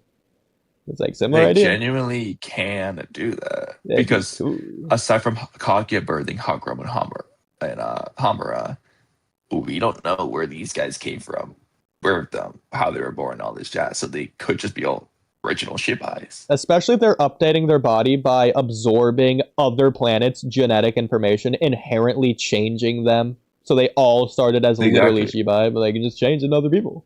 Literally. Exactly. The karma seal is a cloning philosophy.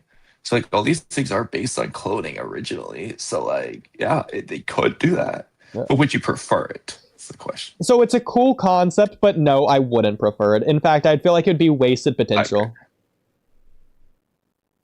I mean, there's things they could do with it, but I kind of agree, yeah.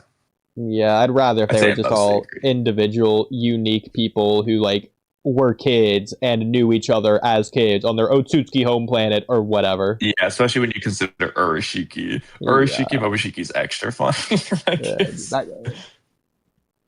Bro, Urashiki was probably like making Momoshiki eat dirt as a kid or something.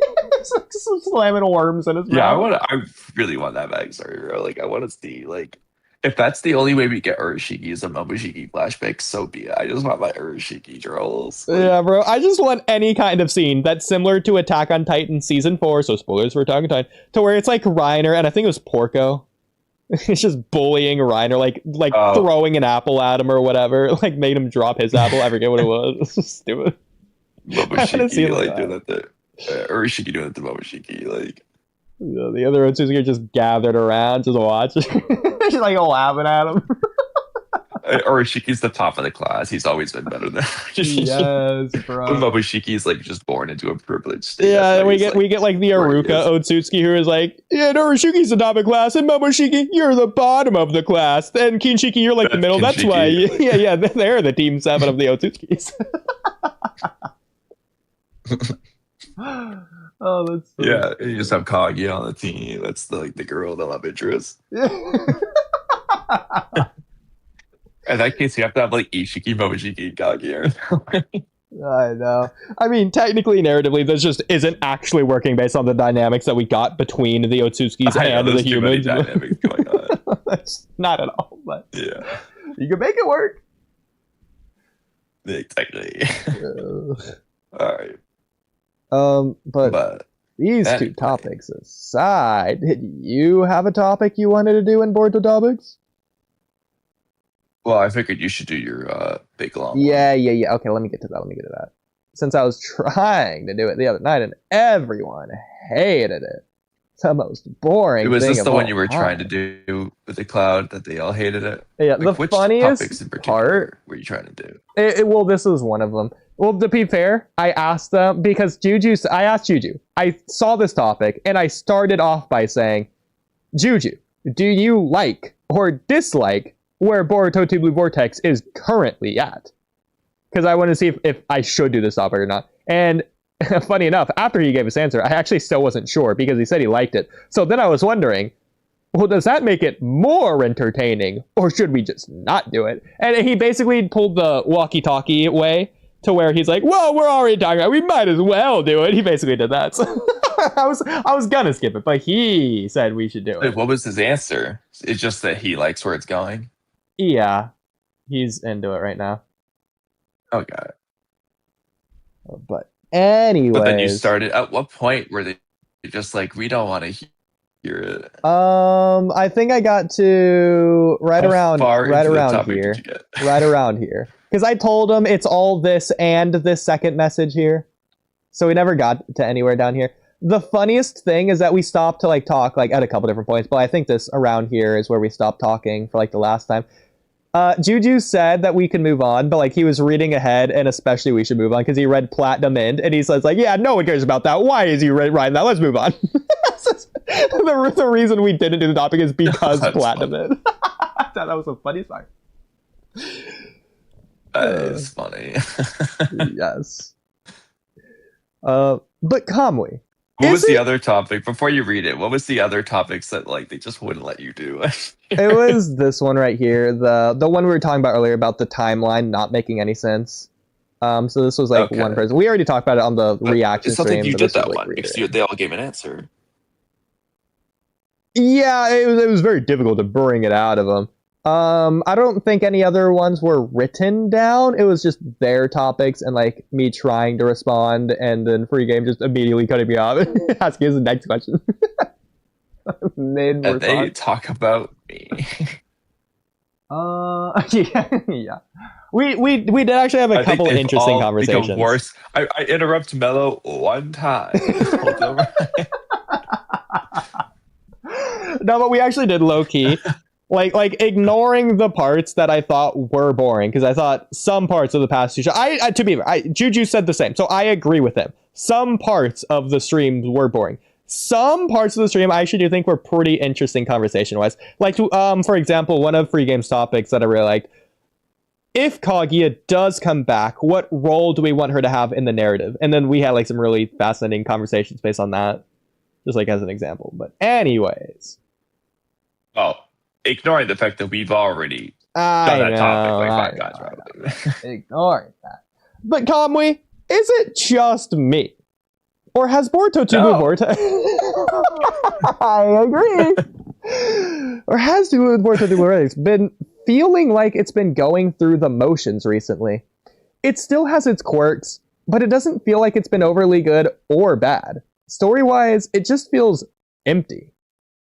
So anything to add on before I continue? Well, I think that definitely applies to the last 3 honestly.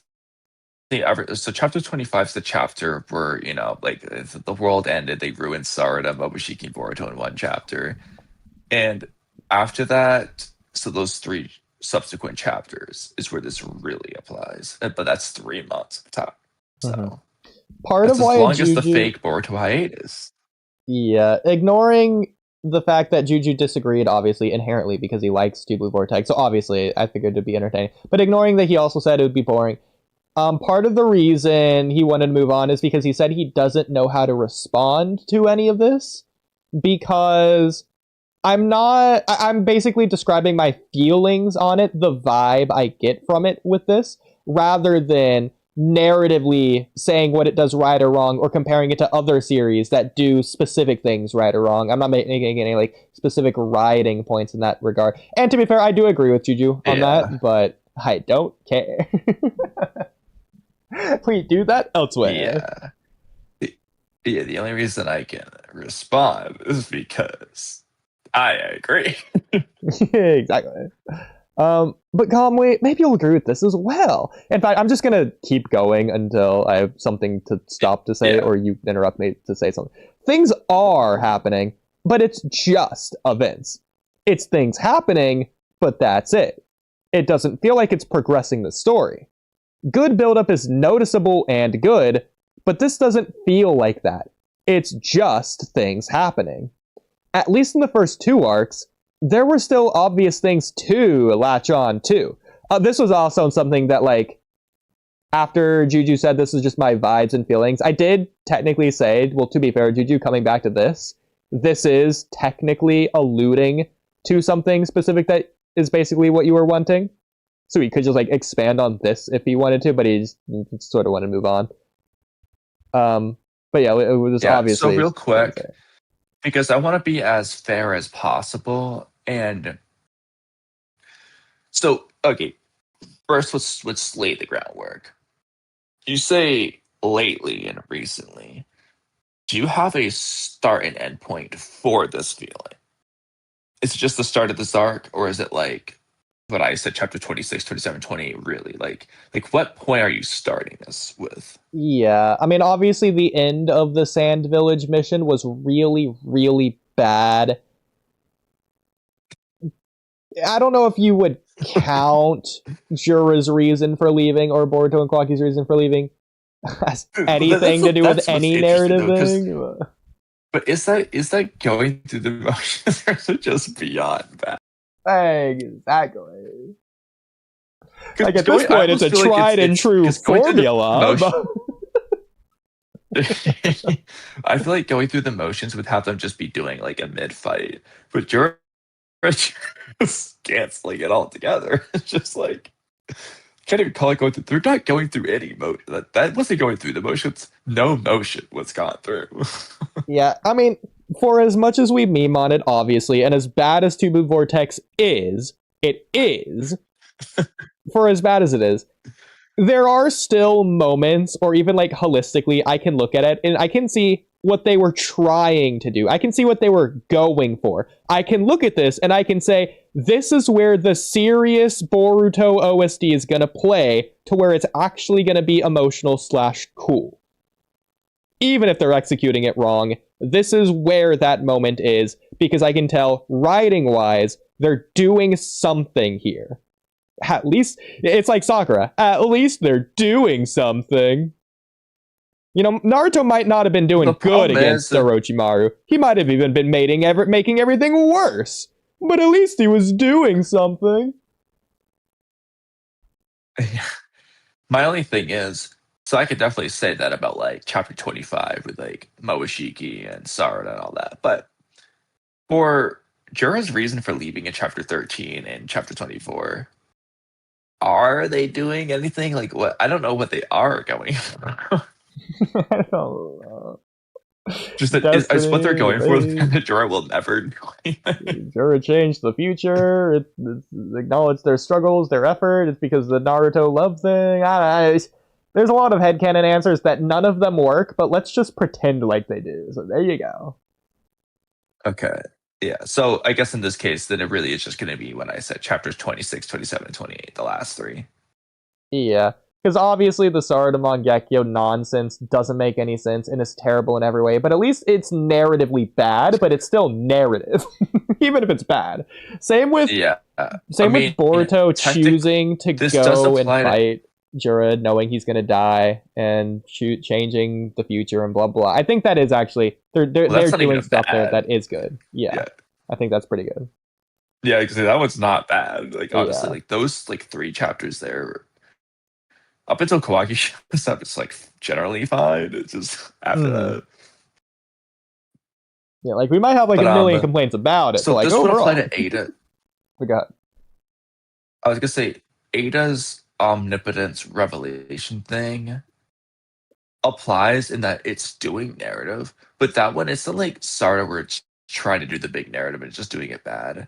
They're technically doing the Ada narrative, the one I've been saying I expected and I was totally cool with. But that's really like a good example of when it feels like they just. I have a good example of this.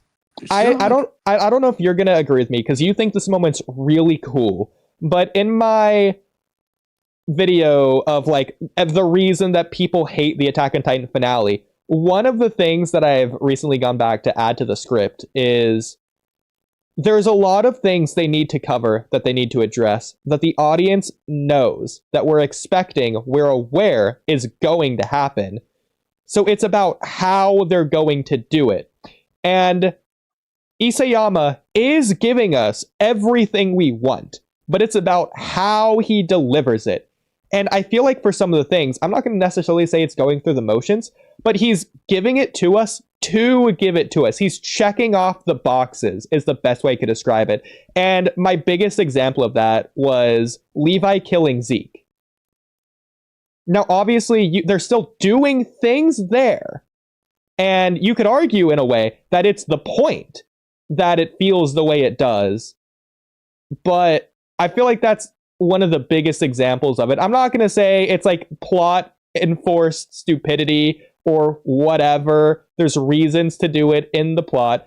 Obviously, he needed to do it by the finale. And so because it hadn't been done yet, it had to be done now. He can't wait any longer. So that's why we get it when we get it.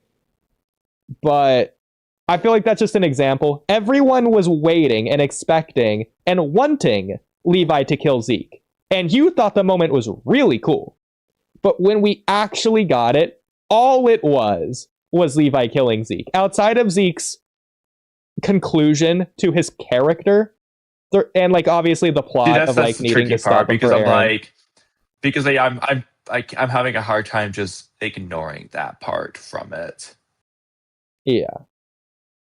But like I said, that's just like my biggest example. I completely agree. Like Levi does one shot do it, and it's kind of cool, but at the same time, it is just a one shot and done. It's all it is. Yeah, but I do feel like Isayama have a spectacle in the finale. But the tricky part though is also, given Zeke's conclusion, can you make it a spectacle?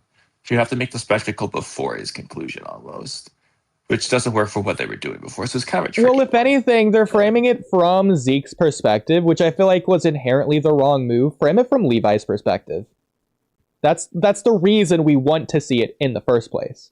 We don't want to see it because Zeke is dying by Levi. We want to see it because Levi wants to kill Zeke. And we know why. And the reason Zeke dies has nothing to do with that. There.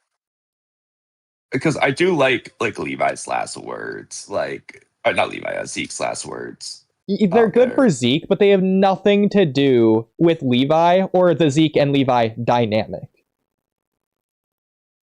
I agree. That's why I want to figure out how to make it work to do both. In fact, I'm going to go as far as to say the reason that Levi did it is because Levi is the only one who could do it when that scene and Zeke, it works just as well if anyone else did it, and anyone else could have done it and would have had just as much ability or reason to do it. If John did it, I mean, it's the same thing. Earlier in the episode, they do like Levi thinking about because his like was hurting. He's thinking about like how this is the one order from Airman that he's had, the only one he's like had so much trouble with. Yeah. But like other than that, they don't really focus on that end of it. Yeah, I'll give you that as something in the episode. Outside of that, it would just be surrounding context of what we know came prior that makes it significant that it's Levi, the one who's doing it. Outside of that, exactly. Inside the episode, there's not really anything besides that one thing you mentioned. That's just early in the episode as well. But anyways, back to Boruto TBV Vortex. Yeah. Feels like they're checking off the boxes. Like the Ada and Sumire reveal. Again, it's not a spectacle, like you said. They're giving it to us because Ikimoto needed to deliver that. But that's all he's doing. He's delivering the bare minimum of just what we expected. Yeah, because like again, like what? Like this might be an interesting way to put it, but right, like because we were hoping there could be a little bit more emotional tug and war and all that tug of war, but in the end, I'm gonna write that down, tug and war. You know where? Yeah. Oh. That's good. But like what Ikimoto essentially did, and I said this during the actual reaction, because unironically it was just word for word this way, but like what Ikimoto essentially did there was just read my video script predicting the theory. And the theory was giving us the plot answer and not this is gonna be the scene, how Sarada's gonna be crying and Ada's gonna be tugging in both directions, unsure of what to do. That wasn't what the theory was about. The theory is about how does the ability work. Same for the reason that Kurama came back, except that one is so bad. It almost feels disrespectful. It feels like it's Ikimoto not giving it to us because we need it and because he's checking off the boxes or going through the motions. It feels like he's saying, get off my back. I don't feel like giving an answer. So there, have that.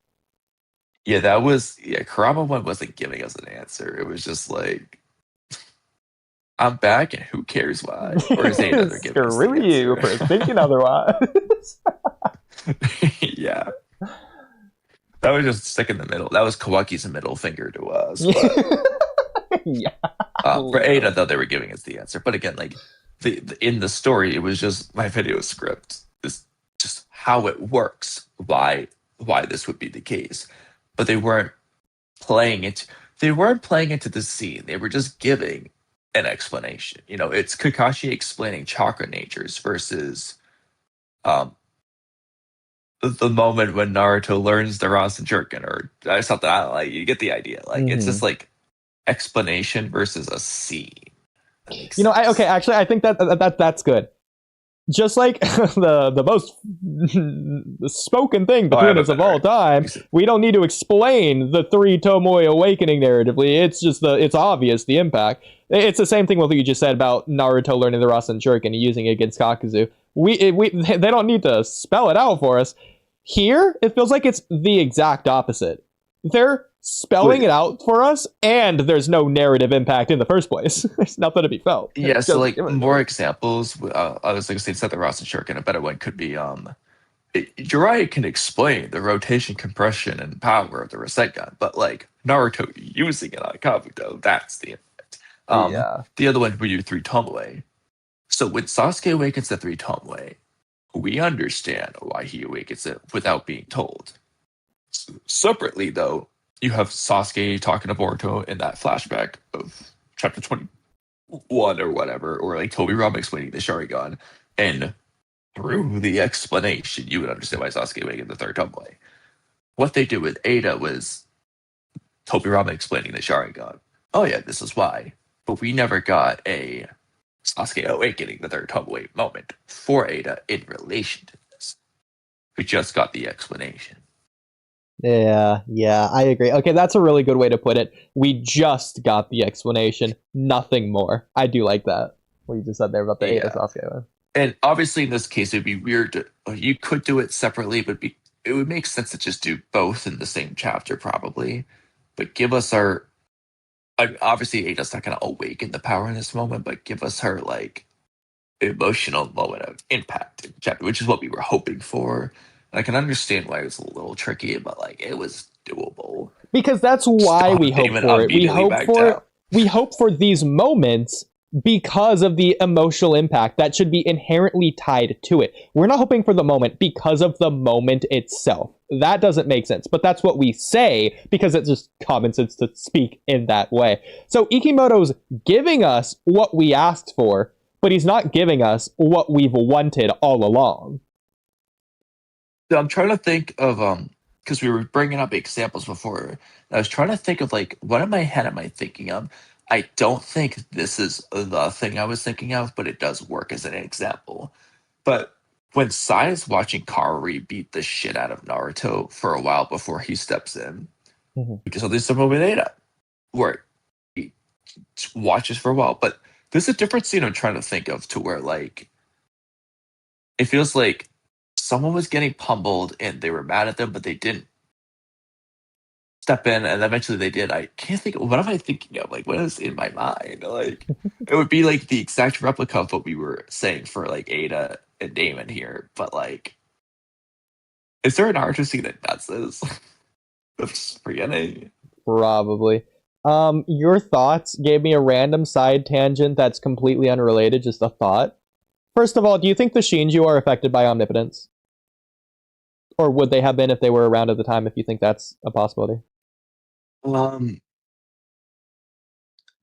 So that's a little tricky because it's... Some people would say, oh, he's calling Kawaki Uzumaki, so he's clearly affected, but I don't think that was implying either way. I think that was just him mocking him. You could even say he's mocking him for knowing the truth. Like, I think he's just kind of mocking the Kawaki Uzumaki thing a little bit. Because, I mean, he knows that Kawaki loves Naruto so much, despite he wouldn't know that if he was affected by omnipotence. So he's either not affected because he was born too late, or he just wouldn't have been affected anyway. Because it doesn't seem like he's under it to me. Because I don't think he's saying Kawaki Uzumaki because of this. Because in that same chapter, he's goading Kawaki into something that would only make sense if he wasn't affected. Because Ada's watching Sarada fight Hidari with the Senrigan, or I guess just whenever she could be doing this. Maybe she could have, like, a really cool moment, since Sarada and Sumire are immune anyways. She could probably, assuming the Shinju are affected by omnipotence, she could just, on the fly, change the Shinju's target.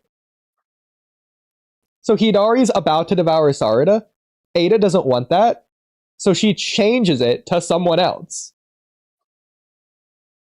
So that Hidari goes after, like, really cool, right?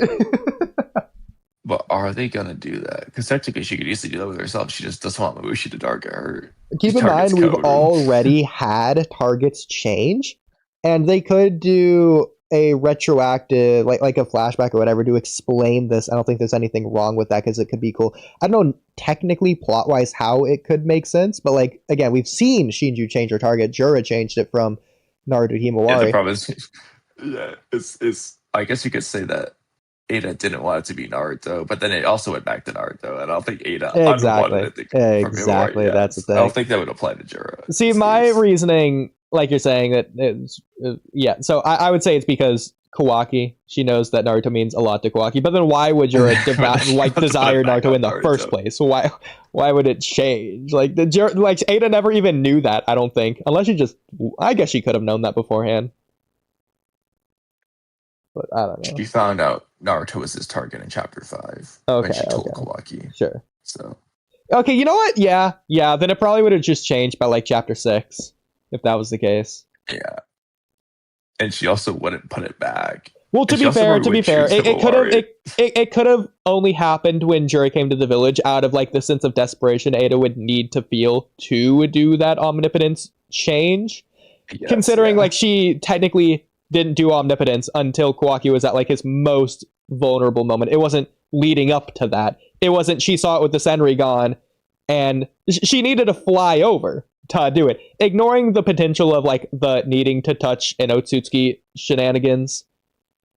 Like, when she did it, I think is still important. She's not just activating it willy-nilly. She does it at, like, the most emotional moment. So you could say it could be the same for Jura, who's getting to the village. Now it's serious. Now it matters more than ever. All right, now it's going to change. Yeah. Similarly, I don't think they are doing it, though. Similarly to when Naruto's fighting Gaara, and the moment before he dies, like 20 times in a row, is when he thinks about Sakura and needing to protect her. It's not willy-nilly random. All right, Gaara, 1,000 kicks. I need to protect Sakura. And another 1,000 kicks. It's not just randomly in the fight. It's like at the moment before he's about to die. And that's what gives him the strength. Yeah. Be kind of like that. Or whenever you see Sakura and so on, like different key moments. Yeah. In fact, a really cool answer. Would you accept this? In fact, would you accept this especially considering what Kurama said? The Kurama 3 answer things, all 3 of them wrong. It was meant to be given to the audience to misdirect us, red herring, whatever you want to call it. The reason Kurama revived is because Ada desired it, and Path of Least Resistance, it just went into Himawari, so that Jura could change targets to someone other than Naruto.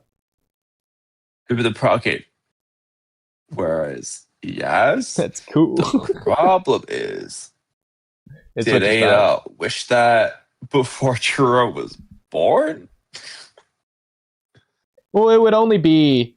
No, I don't think so, because it would be when Jura says that his target's Naruto. That's why in that moment... Oh, okay, I see what you're saying, because Daemon would have pre-sensed it like 3 years ago, so that doesn't work.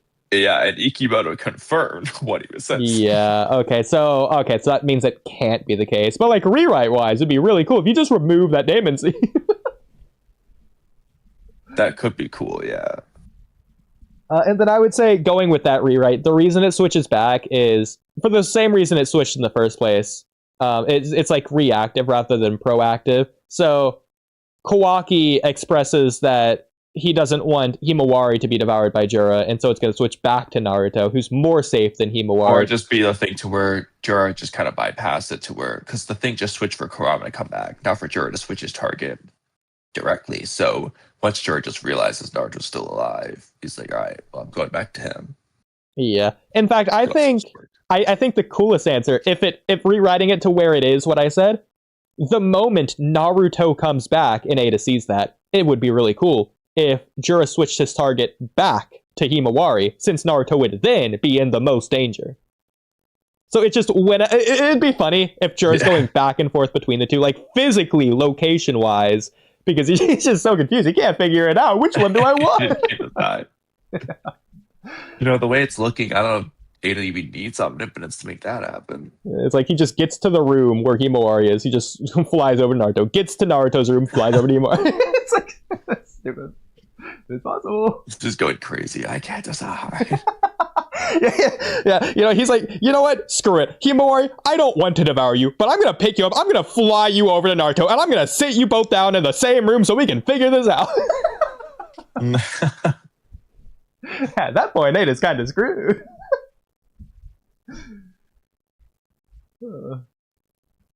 But anyway, I guess Ada could just split it between the yin and yang half, then give the other half to some third person. There you go. But anyways, the nature energy. Back to the topic. So I'm glad we talked about that because that was like a long thing. Yeah. So at least in the first 2 arcs, there were still obvious so things. We never really got into the thing. The reason why I stopped you though. So, like, I wanted to be fair to other. So we're not going to use TBV arcs for this. To actual arcs of Naruto and Boruto, where things are are there like a span of 3 chapters, or I guess in the case of Naruto, it would be more like 6 to 9 chapters worth of length to be equivalent, where you feel like it would just the same would apply to any arc we still liked, where they just felt like things were happening, not necessarily building towards it. Is there any arc of Naruto or Boruto where you would say that? I'd have to think about it, but I wouldn't say that it would apply to every arc. Definitely not. For an example, the Prophecy arc. We don't like the arc overall. In fact, we think the ending, in a way, ruins the first half of the arc. But the first half of the arc on its own was written really good. It's not just things happening, it's developing. The only chapter there you could argue would be chapter 73, but that's like notorious for that. So yeah. I'm not gonna really count it. And then like in the Code arc, I think the common fans would say those first several chapters before Kawaki and Code meet each other. Yeah. But I just disagree because I was just clearly doing narrative things. It's doing narrative things, but I agree it's slow pacing. Like, it is doing the narrative things. It's not just going through the motions or doing random things, but those things that they're doing narratively are slow. I actually liked it, though. So, yeah. I didn't have a problem at the time. To be fair, I think it's kind of like...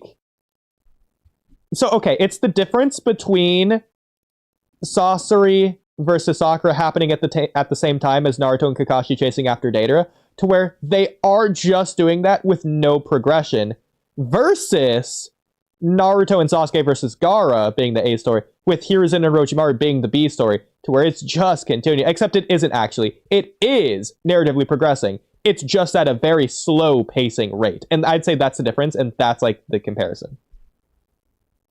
Part of that also is anime versus manga difference, because in the manga, for 90% of it at least, the Orochimaru thing happens first, and then it might have a couple of moments where they come back to it, whereas in the anime they come back to it way more. And then Naruto versus Deidara, same idea, where the manga shows it like once and then the anime does it like 10 times. Yeah, I know. Would you agree with my difference there, though? To where the B story in both cases, one's actually doing narrative progression, the other one's not really developing anything. Just waiting for the data is just that, nothing more. Yeah. To be fair, I also feel like to an extent, it's saving the A story to be the final fight, or like the finale, versus doing the A story first, and you're just waiting on the rest of everything else to just be the conclusion follow-up to it. So for example, Naruto versus Sasuke. You have every other Sound 4 fight first. You have the Kimimaro fight. You have that resolution. And then, before you even get Naruto versus Sasuke, you have Sasuke's flashbacks. You get that before Naruto versus Sasuke. Like, it's funny, because it's like 3 times in a row. You think we're about to get it. And then it's like 10 episodes later, and we're still not there, because it's just covering other things first. Yeah. They're making that the finale. Literally, yeah. So, sort of like, now, interesting idea there. Because the thing I was going to say was... Well, so real quick. Because the point I was saying that is because that applies to Konoha Crush too. We're gonna get to the Naruto versus Gaara fight, but first we're gonna get Sasuke versus Gaara, the rematch. But also, Shino versus Kankuro before that. But also, Hiruzen versus Orochimaru before that. But also, Sasuke versus Temari before that. But also, Shikamaru and then the Asuma and the Sound Jonin scene before that. It's like a billion other things first. They're saving the best for last. Every time. Right. And then also the Gaara flashbacks before that. It's like, you think we're about to get to the big thing. The big thing for like 5 episodes in a row. They just don't do it. Yeah, Kishimoto does do that like every arc. For most of them. There's going to be somewhere you could argue on what the big spectacle is, but he definitely tends to save the best. It's kind of funny how much we expected, but it's not happening yet. The way you're wording it makes it sound funny, though. But so what I was gonna say though is when it comes to like this arc, I think compared to the Code arc, it's just gonna be a good one because it's slow at first. Mm-hmm. Like we agree, especially with Kawaki, it's the stand-up person. It's very clear what they're narratively doing there. It's beyond clear. Just every Kawaki scene, we know what they're building towards and why they're doing it. Like you got Kawaki and Amano the first time, Kawaki and Amano the second time, Kawaki on the Hokage faces talking to Naruto, Kawaki and Uzumaki household eating dinner, all that stuff. Kawaki when he's thinking about leaving, and then when he actually does it. Every Kawaki scene is clearly narratively there. Code and Ada stuff at the same time is clearly, or I forgot to mention Kawaki in Chapter 58 when he's fighting Sarada and Boruto. And then Code and Ada is just establishing the antagonist at bit. But very clear what they're doing. When it comes to this Mamushi stuff, narratively, the only character I can really argue they're doing that with is Ino. He's the only one because they haven't done anything for Boruto. Yeah. Well, I guess you could say Ada, but like the Ada's not building towards something. We just got the resolution. Stopping you right there. Building towards something is the big thing. I was gonna say with the prophecy arc, but this works with the code arc as well. I don't just want to use the word develop again, so I'll use a little bit more of a basic word. Setup. They're setting a lot of things up by essentially establishing things from the get-go. But they're doing a lot of different plot threads, the A, B, C, D story. They're doing that independently, setting those up, getting those going, so they can later not just be paid off, but connect to one another. Whereas they're being set up individually, later on is when they cohesively tie together. That's important as well. There's a lot of examples of that. Yeah. Throughout Naruto Boruto, where they'll like set up two completely different things that eventually do collide. I can't think of the best example off the top of my head, but I know it's there. Sure. Now, again, like I said, like Ada is just resolving that. You could say it's building towards the future of their friendship, but they haven't really built towards it. They just said, okay, we're friends. Now we're gonna hold hands and frolic through the cherry bushes. And exactly. Sarada, you go exactly. do whatever you're doing, and or Sumarai, whoever left, Sumarai left, I think. I don't remember. Yeah. And then Sarada, okay, Ada's gonna hug her. That's like the funny conclusion. It's okay, we're friends now. They really haven't quick, yet, at least. Looking at the code arc, since just to go back to the previous thing you were saying, since you're saying you don't have an example off the top of your head, I think the code arc is probably the best example of individual things that were set up that later on tie together. So, for an example... Oh, I guess I have one. Individual things that were set up was Kawaki wanting the Karma Seal back, or he can't fight without it, or his obsession for power. And then also his love for Naruto, the fact it's like maddening to him. Like that's linked together when Kawaki gets the Karma Seal back to protect Naruto. Just as an easy example. Okay, I have a better example for the code arc. Because those are... The Karma and Naruto things are just directly linked anyway. My example is going to be Boruto's pills and Momoshiki stuff. Kawaki, Karma, Naruto stuff. Those just are separate. Yeah. They come together when Boruto loses control. Yeah, that's a good way to put it. So that would be my example there. Okay. I like that. That makes it basic. Minus other things that happen later on, but that arc worked really well. Yeah. To be fair, my Kawaki one, when he's trying to absorb Boruto's blast and like that training at the beginning of the code arc, he's not doing it out of a sense of love or duty or compassion for Naruto. He doesn't even think about Naruto at all. He's just instinctively using or trying to remember the Karma Seal. He's fighting as if he still has it. And like that's like the thing that they're like really going for there. Yeah. But you get the idea. But anyways. But yeah, I mean, would you agree though the only character you could argue is Inojin? Let's start there. For the building up something. Right. Well, I think they're building up different things individually in this current arc. Not in terms of the Mamushi storyline. Narratively. Yeah, narratively, I think they're definitely building with Shikamaru, Konohamaru, Kobu, Sai. Oh, right, yeah, there's that. I almost forget that's in this arc because it feels so separate. Yeah, that's fair. The Ada, Sai's the big one for us. Really building. I feel like that's, if anything, it was just like a conclusion. Weirdly, like the worst way possible. Yeah. But it's also interesting that just the beginning of this arc too. Yeah, and then same with Sarada and Sumeria. They sort of concluded their feelings towards one another, but that was really a conclusion for the Sand arc. That's not really. Yeah, I was gonna say I'm counting that as Sand arc, chapter 25 Sand arc. Yeah, and then same for like Konohamaru and Matsuri Moegi, but Yeah, that wasn't even a conclusion, really. It just concluded, but it wasn't a conclusion. If you want to say the next arc started at any point in that chapter, it's just gonna be the Boruto Momoshiki conversation. Sure. But yeah, otherwise, that's just all Sand arc.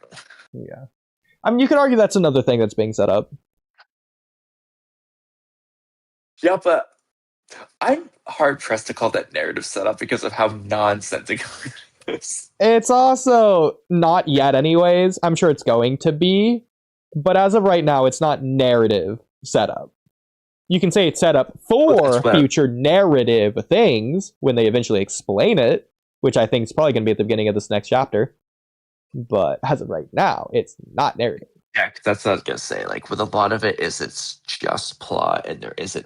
Because again, the Kawaki thing, they're doing the narrative at the same time in the code arc. Whereas this case, I mean, Inochi is kind of a bullshit one anyway, because it's just so. Who cares? Yeah, I know. I mean, the plan to take down Mamushi, I guess, but not really.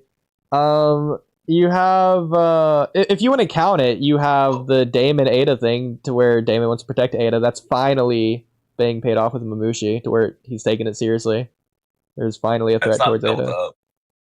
Yeah, they haven't done it yet. Yeah, I know. I'm just trying to reach and find anything. Yeah.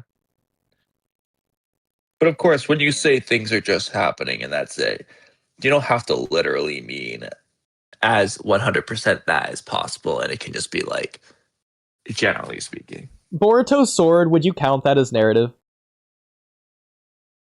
No, because of how on the narrative they've made it. Okay.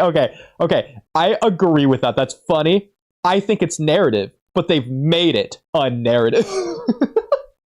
Yeah, at least directly in this arc. Because I do think with surrounding context, just like the Hot Boy server people were saying, it's technically narrative based on legacy, but, Yeah, but it's like, but again, like, it should be the most narrative part of this arc right now. And they've somehow managed to gloss over it to make it as not narrative as possible. Like, it's just... Yeah. Boruto is so fine with all this. I know. And I think I will count the Shinju overarching, not specifically to this arc, but overarching narrative as progressing to the most slightest of a hair degree through the whole, like, Mamushi, dumber instinct, but still scared of Jura thing that we're still actually seeing play out in the most recent chapter. Wasn't just explained, we're now seeing it. And I'll also just add, I guess, like, all the scenes with Jura, even if they feel like they're doing basically the same thing, you got a slight update with the major ick, Yeah. So that's like progression, but I don't think that's even going to be this arc, anyways. I mean, it could be. But... yeah, I don't know.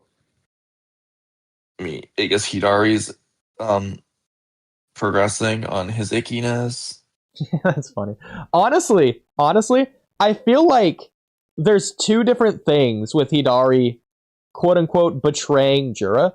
I think choosing to be on Sarada's side and choosing to backstab Jura are two different things. I think Jura might be curious and inquisitive and, like, maybe hound him on if he decides to spare Sarada or whatever.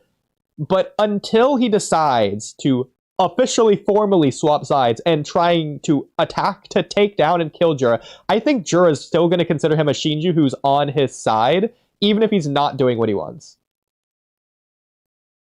I agree, and I think he'll let him do what he wants until it's like he's actively...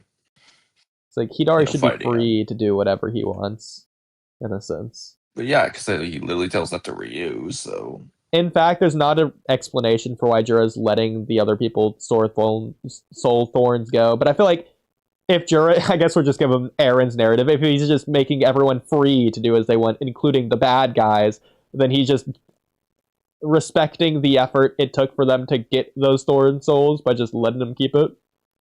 Ignoring Hidari's. But that's because Kawaki cheated. Yeah. It just Kawaki cheated. Doesn't count. To Jura's perspective. I don't know. I'm trying. Yeah, I don't know. If it was consistent, I would agree. Yeah. We are at the almost 2.5 hour mark. Let's continue this topic since we're not making a lot of progress on it. Yeah.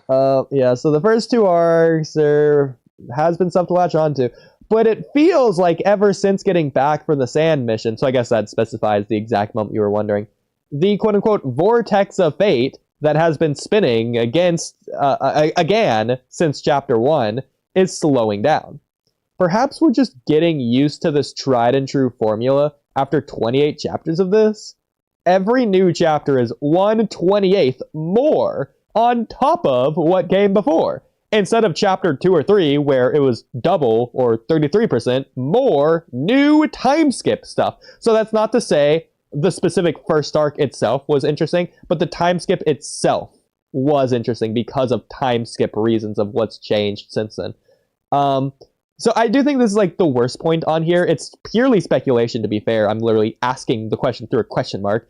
But do you think this is like a reach of a point, or do you think I have a point here? I mean, it's like the most general thing of all time. It doesn't really say anything specific about this current arc, because this would apply to every story. It's not specifying why this current story would be bad, but like it could be one of the possible reasons on top of every other reason. Or is this just not a reason at all? I'm just making this up. Well, it depends, because what you're basically saying is it's the same old, it's more of the same. So that thing, when it was first being done, was new, and so it was interesting then. But when it's just being repetitively rehashed, at that point it's the 28th chapter of that versus the 5th chapter of that, and it's just like, again, now we're just used to it. And that's basically why some people are saying they just want the Shinju arc, I'm going to call it the Shinju saga, to be over with, because at this point it just feels like it's been like the same thing again and again to some extent, especially when it comes to like Jura, who's just, to be fair, he's making progress, but it also feels like he's just relearning the same lesson over and over again, but making no progress. I feel like extent. A good way to word this would be, when the time skip comes out, everything needs to be re-established. And so in a sense, everything is new. Everything is a question. But once they start establishing things, then it's continuing based off the answers that we now know. And the only new answers would be new things that they then introduce, rather than everything that's already been reintroduced. Yeah, so when they recap again, it's the 28th recap. Yeah. But I also just said something a little bit here that I don't know if you would agree with, but like if it makes sense. But like if not, then it's like my gas prices analogy that I made months ago that you probably don't even remember, where the cheaper the gas gets, the more impactful the cheaperness of the gas price becomes. Yeah, what you're saying there is that like if you have a 50% price drop from $3 a gallon to $2.50 versus $1 to 50. In one case, it got half as cheap. In the other, it's like 6/7 or whatever. Exactly. Yeah. So that's like the basic general idea. That could be applying here, obviously, in reverse, to where every chapter is like at the beginning, it was like double the amount of new content and information, whereas now it's just like the slightest bit that could be impacting things, especially since it's coming out at the same rate of 1 month per chapter. So it feels like we're getting less, when in reality we're technically still getting the same amount quantity-wise, just not ratio-wise. Well, I don't think, I understand what you're saying, but what it really boils down to is just things being new versus things being not. The time skip by default lays the groundwork for new things. The Shinju being born by default lays the groundwork for new things. A new organization called Kara just showing up in the story by default lays the groundwork for things being new. The point is, are you continuing to introduce new things, whether it's new plot points or narrative points? And Naruto every arc is doing new things that are keeping you engaged. And whereas you have the quote unquote Akatsuki saga, just the next Akatsuki member, it feels like there's like a difference in feeling, I feel like, because it feels like because Koji exists, it just feels like, all right, we're moving on to the blueprint on how to defeat the next Shinju this arc. Because Koji in every arc is, even if things don't always go exactly as planned, like he's laying the plan one way or another every arc. So you just, there's so much structure on the protagonist end of it, just what's going to happen. It just, you have the plan laid out every time. All right, that would be in the next crew. Whereas they don't have that for the Akatsuki. It's just Akatsuki are catching them off guard every single time. They have no clue what they're walking into. We, the audience, have no clue. We're not told Mamushi's ability before we see it. We're shown Hidan's ability before we understand it. We're shown him just not dying. We're showing him in a like circle a mystery before there. We understand what's and going that's on. Building intrigue as well. Now we want to know. Exactly. Because we don't understand we can do this again. Data just shows up, poofs a clay bird, starts throwing bombs. Like, okay, that's what's going on. Eventually in Sasuke vs. Data, you learn entirely what his ability fully is. Sorcery, again, he's got this tail thing flicking around. We don't know what this weird hunchback dude is until it's revealed in the Konkuro fight. Oh, he's the puppet master who made Konkuro's puppets. So it's reverse order. It conversely would be like we were just told, yeah, this is Sorcery of the Red Sand. He actually made my puppets, and then we fight Sorcery for the first time. That's what doing Mushi. We saw Mushi fight before, and they didn't show us his abilities. They never told his abilities, and now we're seeing. So that's, we have no idea what an answer could be versus we just don't know the answer, but we could speculate. So like, I feel like a good way to say it would be a new development versus just a new concept in general. To where the new concept would be the more important one there. So for example, the first time we got a new Shinju, that's new information. We didn't even know that could happen. It's Ryu. That's a Shinki. That's from the Sand Village. We didn't know the rest of the world was attacked. That's something new. Let's just say hypothetically Cho-Cho becomes a Shinju. It's like, okay, well that's just the next Shinju. There's nothing new there. Exactly. It's just they're just repeating the formula. We probably already know Cho-Cho's target. It's just a matter of figuring out who it is. So the clickbait there of, oh, who's Cho-Cho's target? It's like, yeah, you can clickbait it, but it's not actually all that interesting of a video. As opposed to Sorcery, the reveal that he's a puppet master in and of itself would be new information, conceptually so. Exactly. Yeah. And that applies to pretty much all the Akatsuki each step of the way. Yeah. It's just like, you don't know, and it's conceptually a new thing. Whereas we know too much in advance for each of these Shinju. And it also doesn't help that, again, it's interesting that they're based on people that we know. But because they're based on people we know, we already know so much. We already knew. As soon as we knew Ryu was Shinki, we knew who his target was. We knew what his abilities were. Obviously, we didn't know his personality. That's not to say there's never anything new. But, like, you already just know going into it a lot. So, obviously, we can get, like, a flashback to how the person got devoured. But part of the problem with introducing new characters via Shinju, as opposed to other series where you're just introducing new characters, those characters existed in the world before. They've developed their persona, their behaviors, the way they live their life based on their life up until this point that we want answers on. The Shinju, not only are they just inherently simplistic from what we've seen, but we know, because we see them be born, they don't have time between, or like before this. So there's nothing... There's no illusion to their characters. Nothing we're missing. Yeah, exactly. Nothing we're missing. It's We've just already got the full thing. Yeah, and it's not much. Yeah. So that's sort of the difference there. At least when we have the full thing for legacy characters in Naruto, there's at least a whole complex, rich backstory there. They have story arcs, conclusions to them. But the Shinju, they haven't started anything yet, and we already know everything. Yeah. And I just feel like, and it's not to say that, like, this type of character can't work.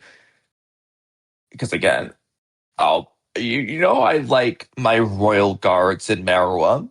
Yeah. They do it right. So that's to say that, like, for example, Matsuri, well, what type of person is she going to be? We know what Moegi's like, but Matsuri is a little bit different. And they are doing some interesting things with Matsuri's character at the beginning. So it's like, okay, I want to learn more about Matsuri, why she's different from Moegi, what makes her tick, etc., etc. And we do get that in a pretty satisfying way, in my opinion. But like, I think you get the general idea of what I'm saying. The only thing we haven't gotten in the story is why they're different. We have Ikimoto telling us in an interview, but in the story, they haven't done that. We can just say, oh, we don't need it in the story, but sure, technically haven't done that. I still think based on in the story, ignoring that interview, I would just say it's what happens when the Tin Tails will influences that character. Exactly. Yeah. So, but obviously Ikimoto gave a different answer. So then you have to ask, which should be interpreted. Yeah.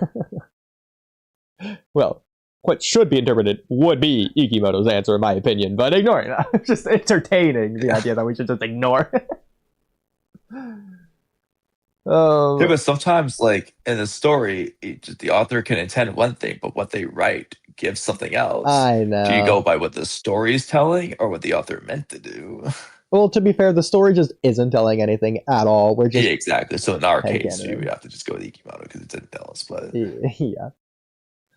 But continuing on, maybe it's just the natural ebbs and flows any story goes against, or the individual audience member goes through when viewing a story. But I feel like I and it aren't at a trough. Free Game's friend didn't know what this word meant. I thought that was funny. Okay, so peaks and troughs and all that jazz. Yeah. But like people don't really use that word very often. So. No, that's why I thought it was funny. But anyways, I think it was a funny situation. Not funny that he didn't know. The fact that it's the fact that Free Game's friend was listening and actually bothered to ask what the word meant instead of just not caring. I thought that was funny. It was Free Game's friend. I don't know. No, like his friend, like at his house, not like someone in call. Oh. Yeah. In fact, I didn't even hear him. Free Game just said that they said it in the background, but like I guess he just wasn't picked up on it out loud. Or... Yeah, I mean, he could have just been trolling me and no one was there and he's just making it up. See if I'll explain it. So what if Free Game didn't know, but he was just blaming her? That's possible. I'm just going to give him the benefit of the doubt. Because to be fair, he also did it again like a minute later with a different word. And if I see it out and if I remember, then I'll let you know. I don't think it was a word on here. I think it was the word derivative, which I just said out loud. Just responding to something Ryzen was saying. But yeah. I like the idea that Free Game just doesn't know. I just pretend to embarrass her. He's like blushing as he asks. My friend wanted to know. It's like he's doing the Hinata like finger poke thing as her hand. You know what I'm talking about? He's like, I'm really sorry that they're just so clueless, but like, they were asking. So stupid, like it's freaking tsundere. Okay, but others are saying this chapter was fire, but nothing is grabbing me. There's no desire to want to read more going into the main story. It's just our cool small things that we like and we want that may or they may not do. And also just because it's us and because it's Naruto, we're obviously just gonna love it and read it anyways. But that's the big one. Yeah, it's removing our bias and removing the legacy story itself. This current arc of Tubular Vortex on its own, independent of everything. Like I was doing earlier with the Minato one shot, what would a non-Naruto fan going into that as the first thing they read, what would they think of Minato's character itself? I think it's like the same concept sort of applies here in an interesting way.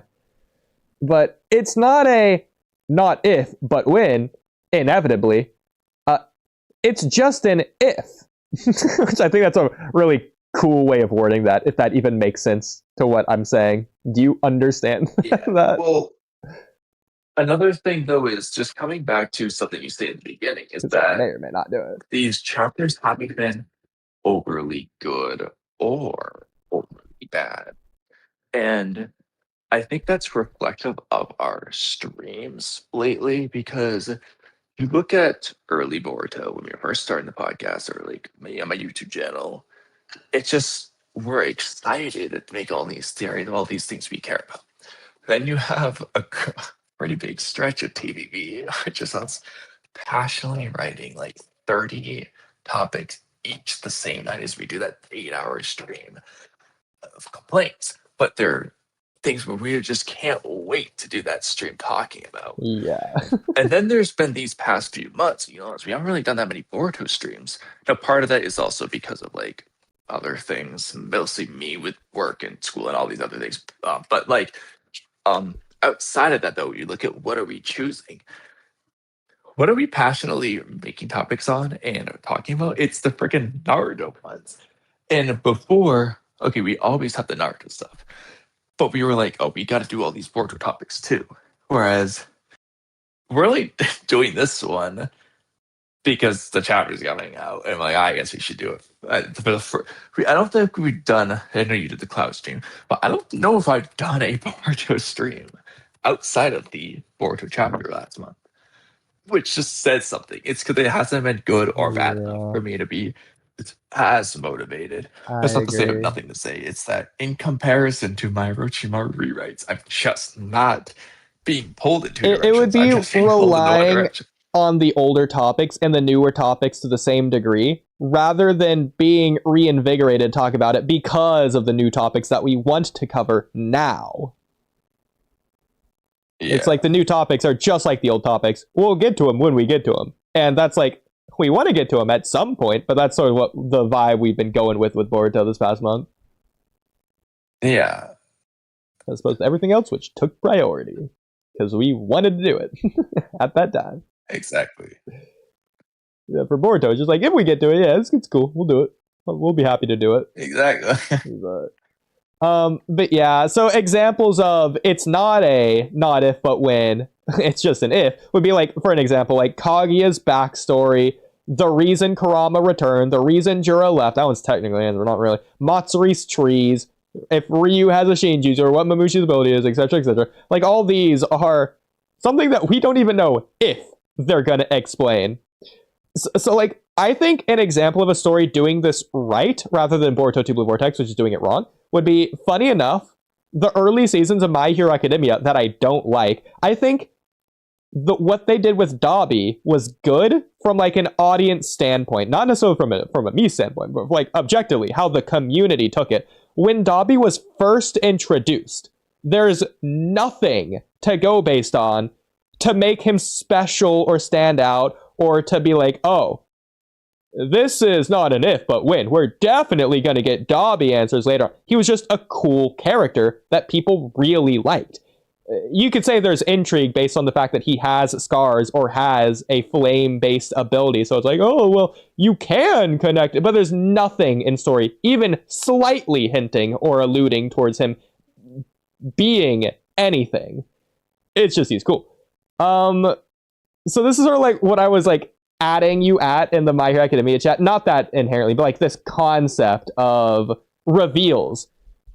Whether or not it's just a plot twist that there is a reveal in the first place, or what the reveal is, that you don't know what it is, but at some point in time you're going to get the reveal. You just don't know what that reveal is. Because later on, before the Dabi reveal, it's being clearly hinted at there's something special with Dabi. They make it a direct note in universe. Who is this guy? Whoa, we found out the backstory of everyone else but him. What's his deal? Or like, in a way, you could say the most obvious one of all time would be leading up to the Obito mask reveal. It's like, well, you can't be him, can you? So it's like, clearly, they're like not wanting to say the answer, but they're basically spelling it out for you at that point.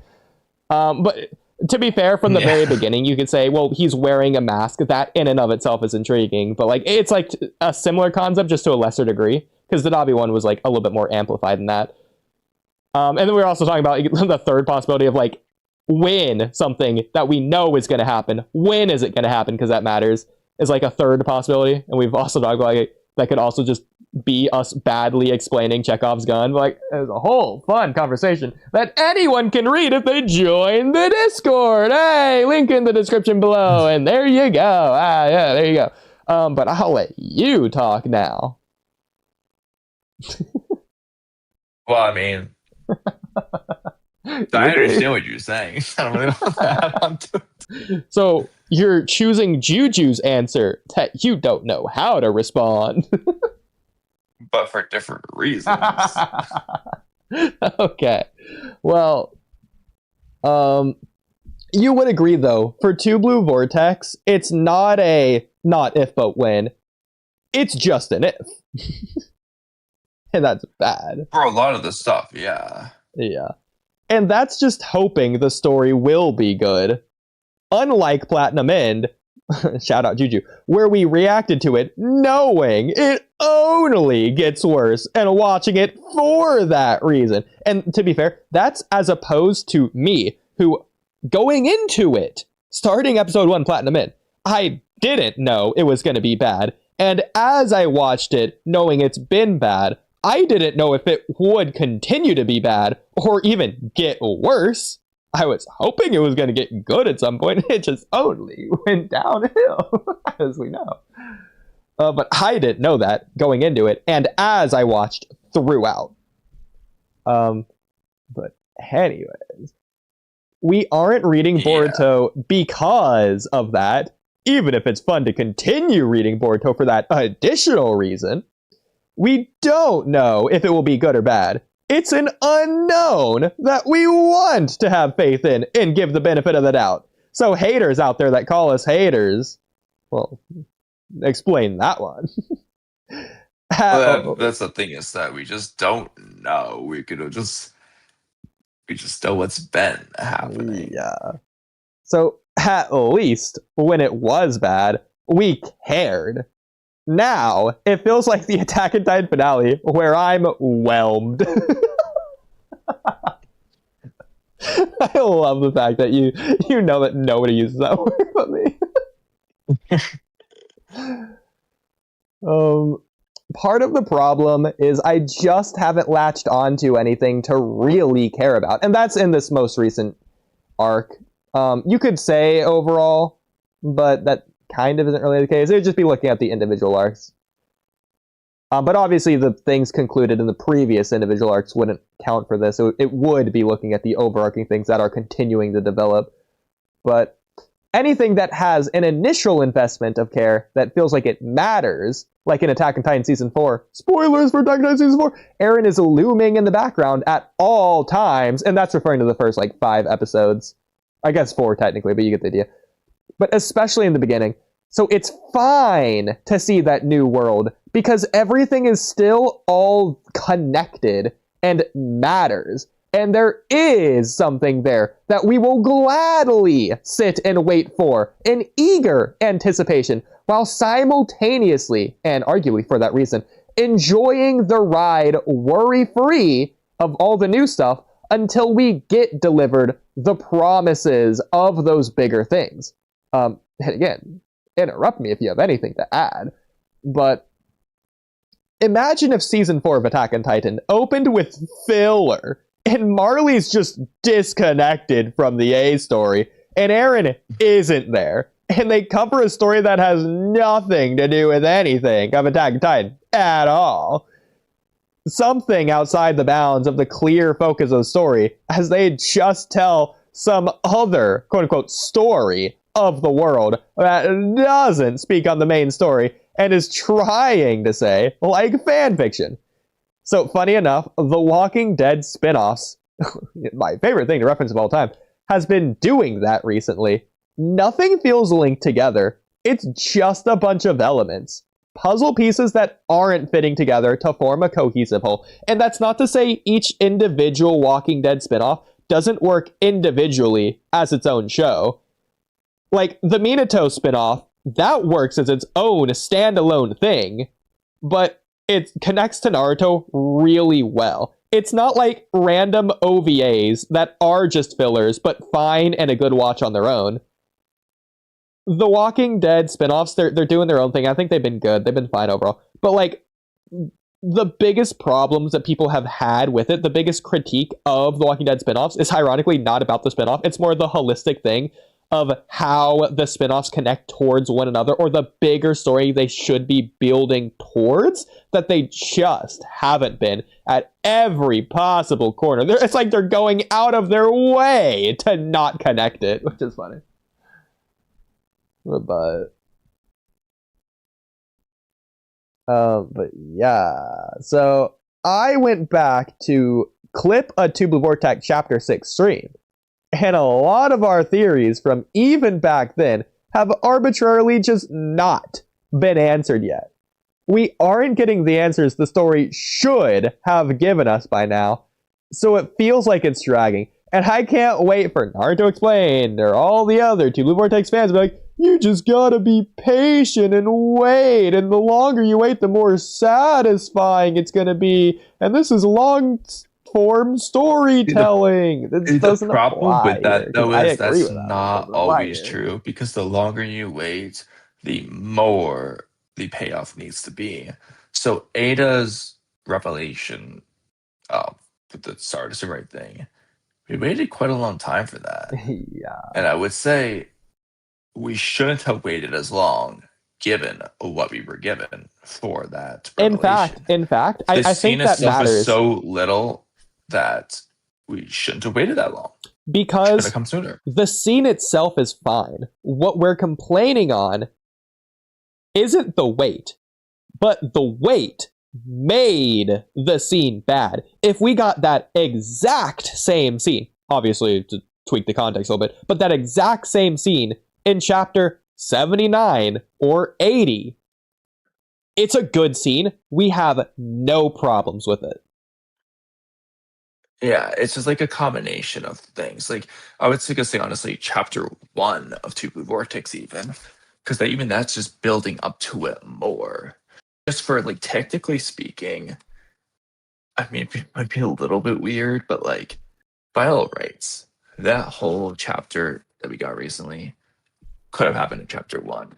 Ada was already sussing him out. They were already being completely obvious about it. They're already in that room. In fact, realistically, chapter 1 would have been the time to do it. Ignoring real life circumstances of the 3-month time skip that we had to build theories around that and to sort of hype that up on our own. They're having the same conversation as if it happened yesterday. Yeah, anyway. Exactly. But I think that, like, in story, that probably would have been the best time to do it, since, like, chapter 80 or 79 would have been a little bit weird to do it then. But chapter 1 of Two Blue Vortex, especially going into the time skip where they probably want to reestablish that anyways, that probably would be the best time to do that lore drop, since it all should be new anyways. I think that is probably the best time to do it. It could have been done then. There's some weirdness about it, I'll admit, but, like, it could have been done. Yeah. So not to say there wouldn't be any complaints. Special about this moment. But anyways, again, go ahead, continue. Well, like I say, it's not that the moment need to be waited, because again, Sumire and Sarada talk about liking Boruto. It was so obvious they weren't affected the whole time, so they didn't really tell you anything new. Yeah, well, actually, that works perfectly with what I was going to say anyways. The problem here, the reason this is bad, the reason we're complaining about it, it isn't because of the wait. The length of waiting inherently is not the problem.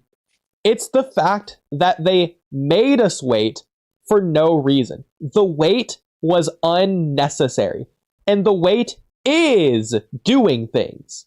The fact we had to wait when it for no reason is telling us there should have been a reason, or building something up as if we were going to get a reason to justify the wait when we didn't.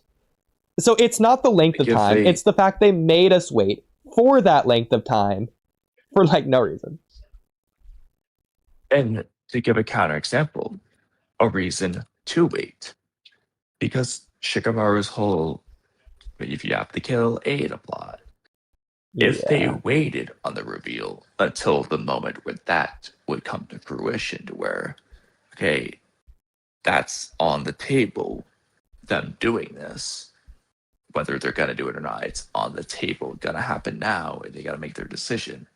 If that's when the revelation came, makes sense to wait, because you were waiting for when they confronted Ada, but they didn't do that. So there's no reason why they couldn't have done in chapter 16, other than like they want to focus on Sarada and Sumire there.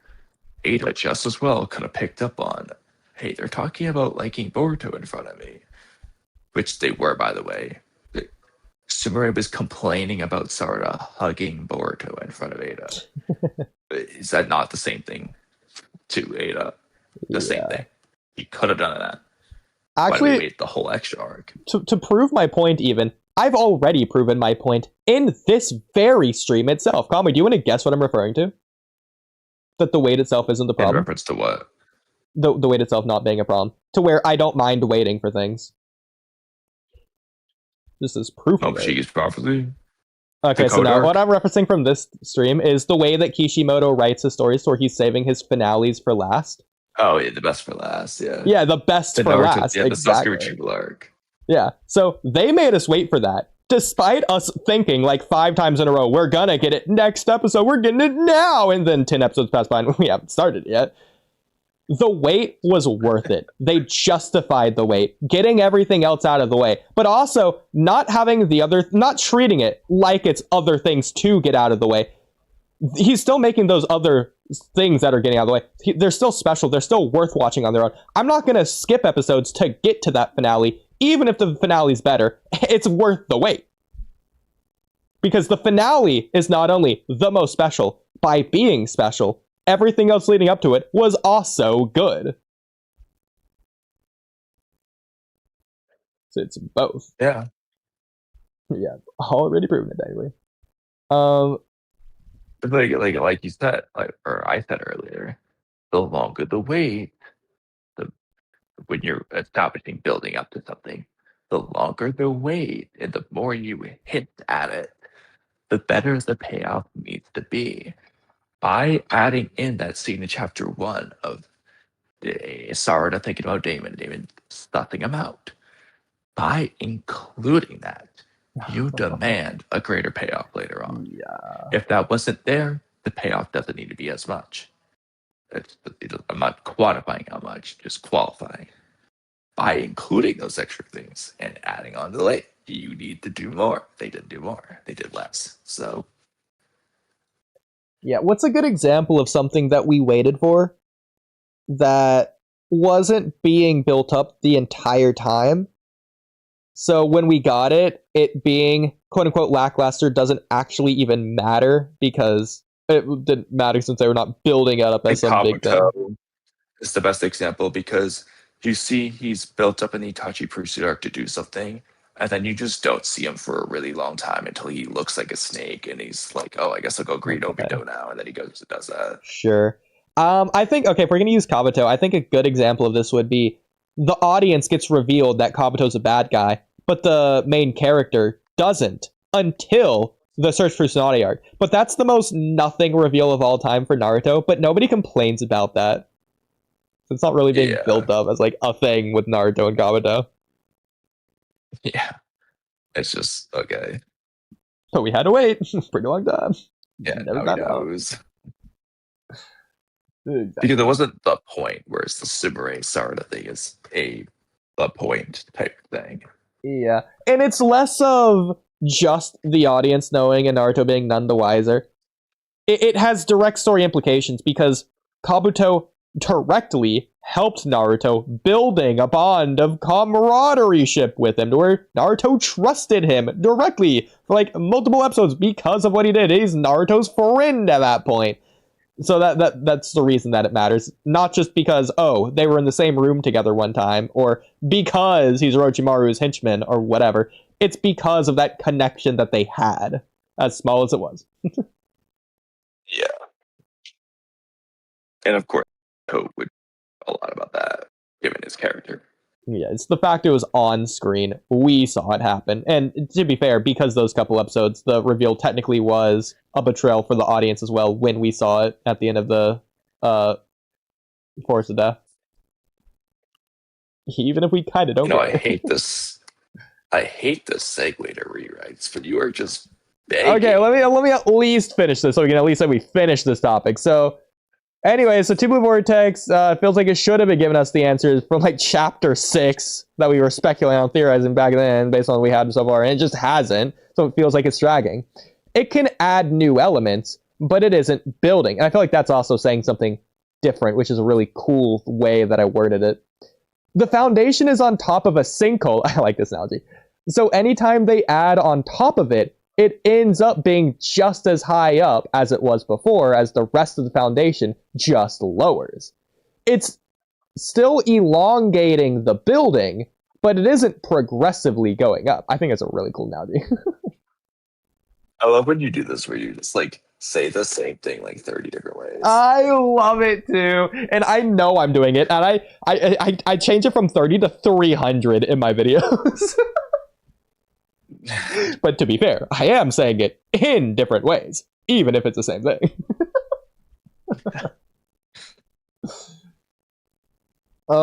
Did you want to read your response? Or did the balloon's filling, the tub's filling, the building's growing, the trees growing.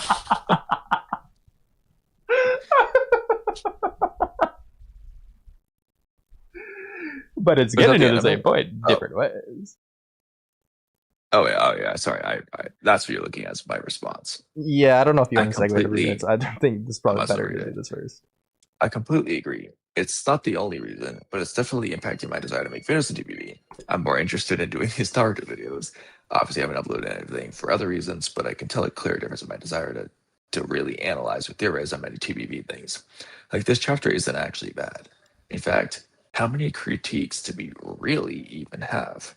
I don't even remember any, aside from maybe possibly the cliffhanger, but we didn't even really complain.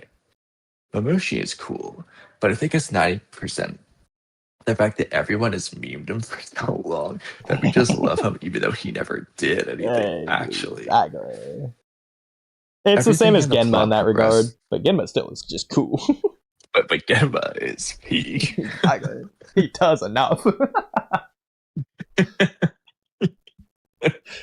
I'll be that. Genma is not perfect example.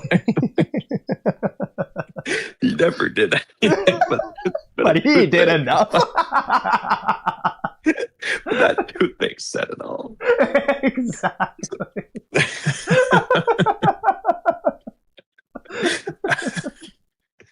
Everything in the plot progressed as one would expect it to, and nothing more.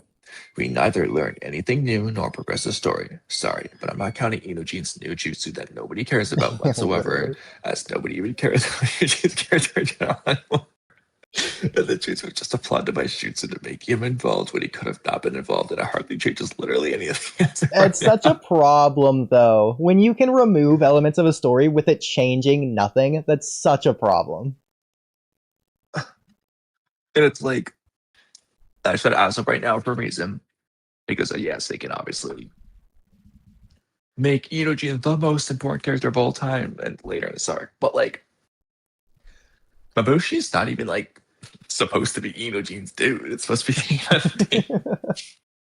yeah. So like, and again, Hibamori's not supposed to be Mabushi's dark. That's Jura's. So why is Inojin so important now? Is Jura going to get involved? Like, what's going to happen? We don't know. But as of right now, that's a really, really good point. Again, they can introduce whatever, but like at the moment, we're just like, who cares? Why is he here? You know? Yeah, exactly. That's probably not a bad thing inherently, as I'm sure that happens somewhere in Naruto Boruto Part 1. But off the top of my head, and that's in reference to like nothing progressing. I'm sure it happens somewhere in Naruto Boruto Part 1. But off the top of my head, I can't actually think of any examples. And it's different for Naruto as it's a weekly release. So 1 week of that in Naruto isn't the same as a month of that for Boruto. I think the most comparable for Boruto Part 1 is either going to be the Code arc, but I completely disagree because the slower starting chapters are giving us to and from Code, Ada, and Daemon, and also doing clear narrative things with Kawaki, which we talked about earlier, coincidentally. Or realistically, I said it earlier, Chapter 73 of Part 1, which is kind of infamous as a mostly recap setup chapter anyway, and it's also written by Ikimoto too. And if you notice what I said there, recap setup, it's setting up, but again, it's doing the same thing as this chapter where it's everything you would expect. You would expect them to have a mission and to talk about it, whether it's on screen or not. It's not unexpected in any way. Yeah. I don't know if you would count this, since you said you didn't know off the top of your head, wherever you said that, was that up here? Of an example in Naruto Part 1 of them doing this. Would you count Forest of Death, not Team Guy since Lee was there, but Tenten and Neji not stepping in against the Sound Trio as an example of this? To where if you removed it from the story, it changes nothing? An example of that, yes. But what it did was a I want to say subversion of expectations, but the changing of expectations. I mean, that's just wasted potential since it's setting up the Neji Sasuke thing we never got. But it's not making the story inherently setting up worse. Neji Dosu in place of Sasuke Dosu, but we got Sasuke Dosu.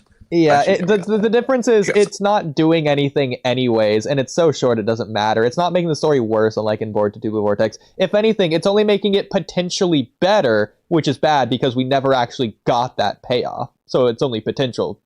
Thus, it's less than the potential in reality. But in reality, it's not changing where it's in TBV Vortex. I feel like it is taking away from it in reality. It's also not spending the whole chapter dedicating it. It's like a page. Exactly. If that. It's probably like a third of a page. Like, you could say it's wasted potential all you want, and I agree. But at least it's not wasting your whole month. Yeah. I agree.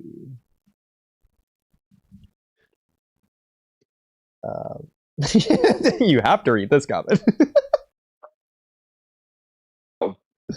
I've never heard someone say, I'm whelmed. Not underwhelmed, not overwhelmed, but well. To be fair, Kamui, you did hear me say that in the Attack on Titan finale review that we did.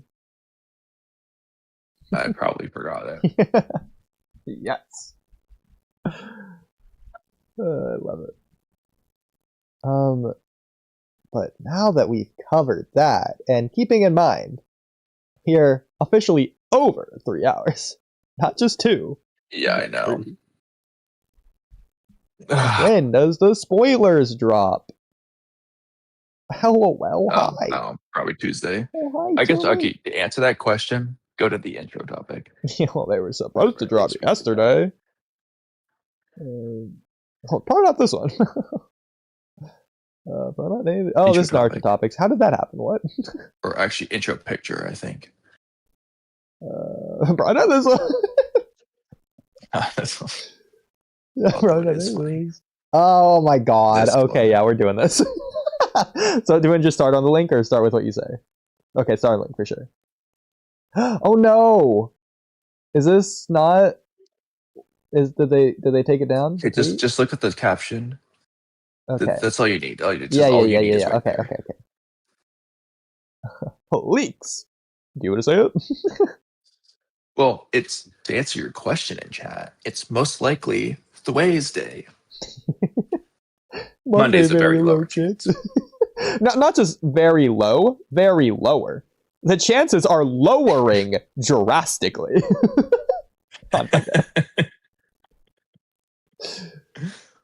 So, my question is, so which day is it? Is it Tuesday, but the H is a typo? Is it Thursday, but the R is accidentally typed as an E? Is it in between Tuesday and Thursday, hence the merging of the names, the Wednesday, making it Wednesday? Is it in between Thursday and Tuesday from the other direction, making it Saturday or Sunday? Which do we think? It seems most likely that it isn't Monday or Friday. and then also, the actual Kamui is questioning this. Don't say the obvious context clues to bring it up Monday being unlikely. So it's probably Tuesday, because any of those other options would be more likely to, even more likely than Tuesday. Well, I'm down to speculate whether it's Tuesday or Thursday. Likely Tuesday, but that said, my actual response was, this is what you're doing instead of your college classes, by the way. I was in the bathroom. Give me a break. I've been doing school at work lately. Which is crazy. I say, you'll get hemorrhoids. From what? Response. And I DM you saying, that made me laugh out loud, or whatever I said. I mean, maybe laugh too. Specifically the first part. It's just what you're doing instead of your class. So, whereas I think it's funnier if I just don't clarify.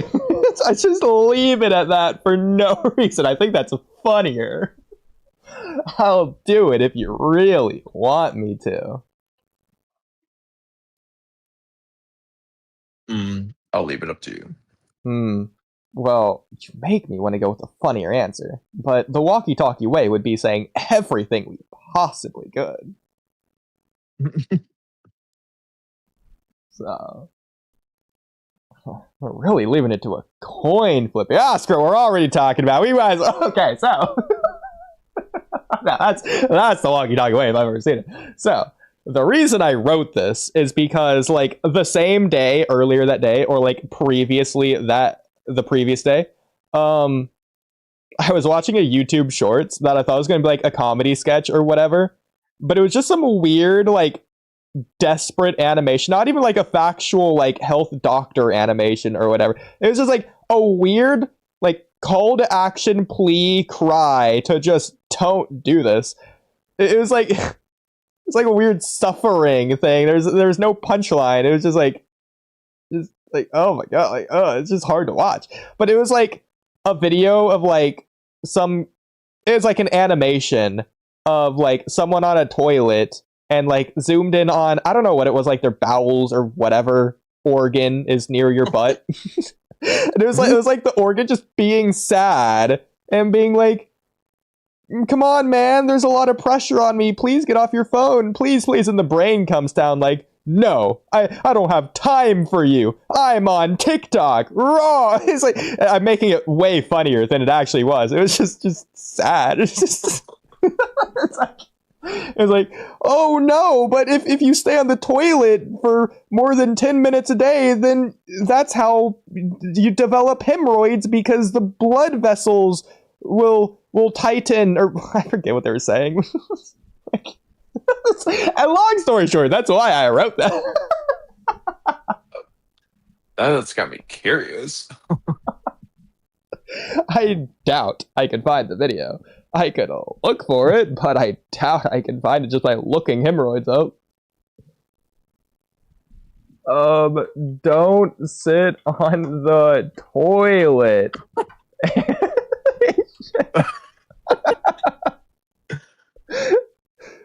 Well, none of this looks familiar.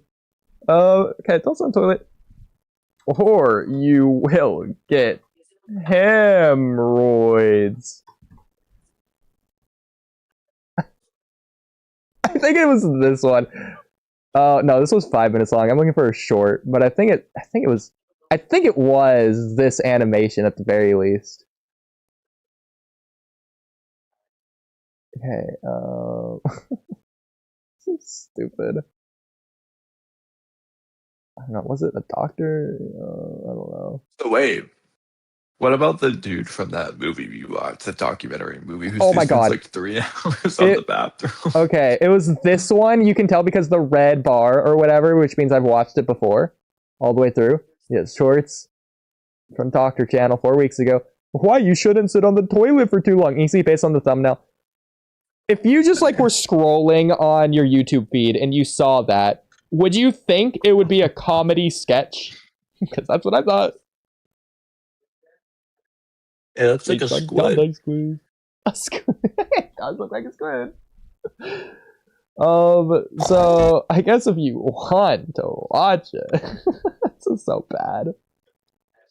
Watch it for stream, or is that what you're doing? I don't know. Should we watch it on stream? Will they copyright strike us? I love it. It's really funny. You know what? It is really funny. You know what? Okay. It's the Help Podcast. The original point of Walky Talky. We'll put on the red filter so they can't copyright strike us. Okay. So I think I'm sharing it with sound, so yeah, you should be able to hear this. I'm coming, honey. Let me use the bathroom real quick.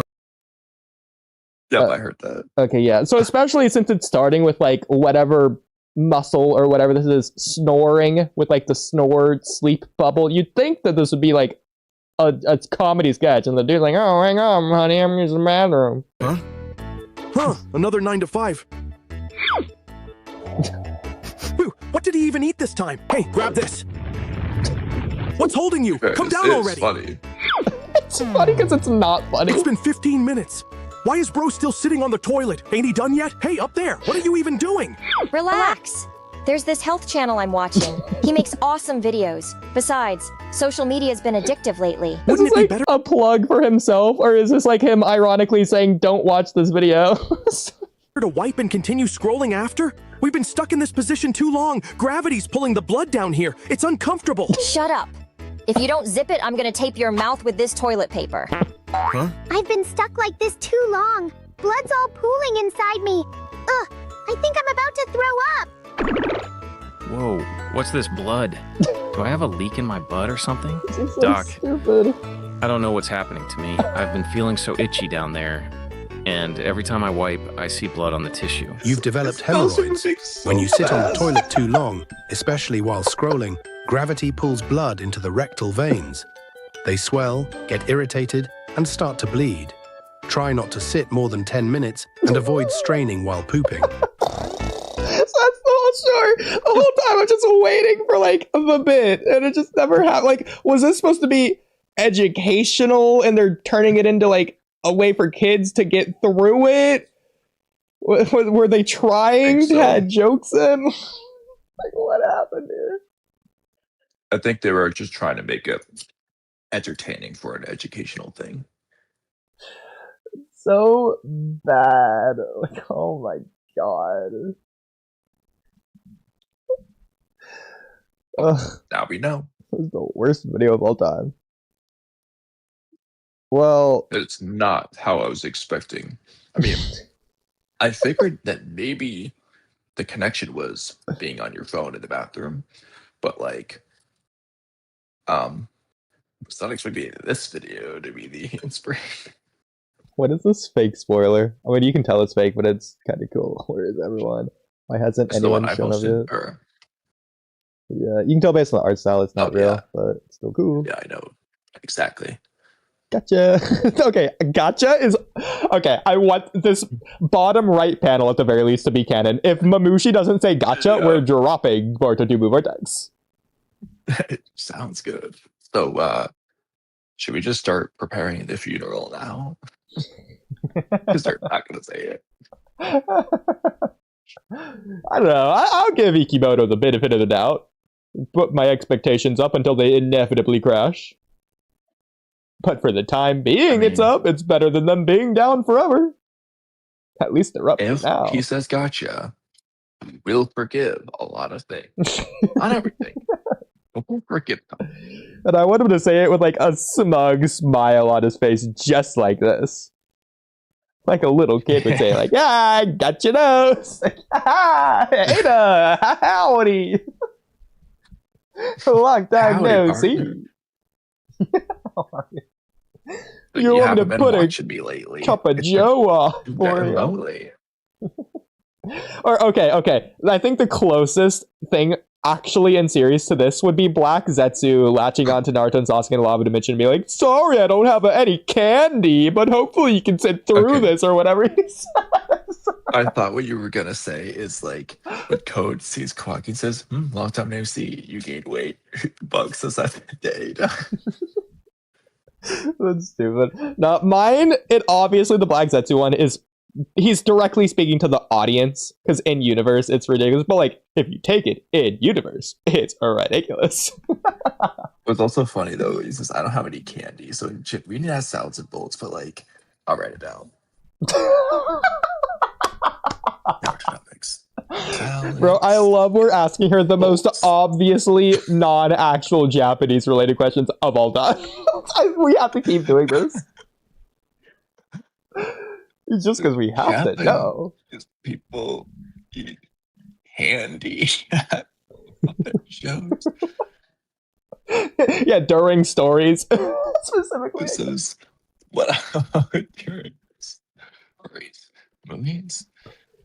Do they believe in popcorn or only candy? Here, I'll go find it in the manga really quick. I'll start at like chapter 693.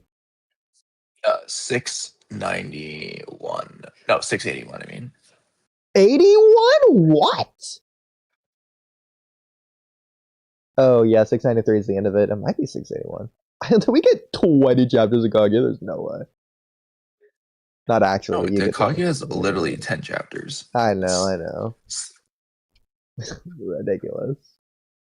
Percentage-wise, what is that in Naruto? I'm doing the calculations now. It's very easy math in my head, but I don't care. And divided by 700. So 1.4%. And meanwhile, what's Orochimaru's like 250? Like 33%. 250 divided by 700. Yeah, 35.7%. So Orochimaru is the villain for 35. Okay, and now 1.4 divided by 35.7. Orochimaru, or maybe did I do that backwards?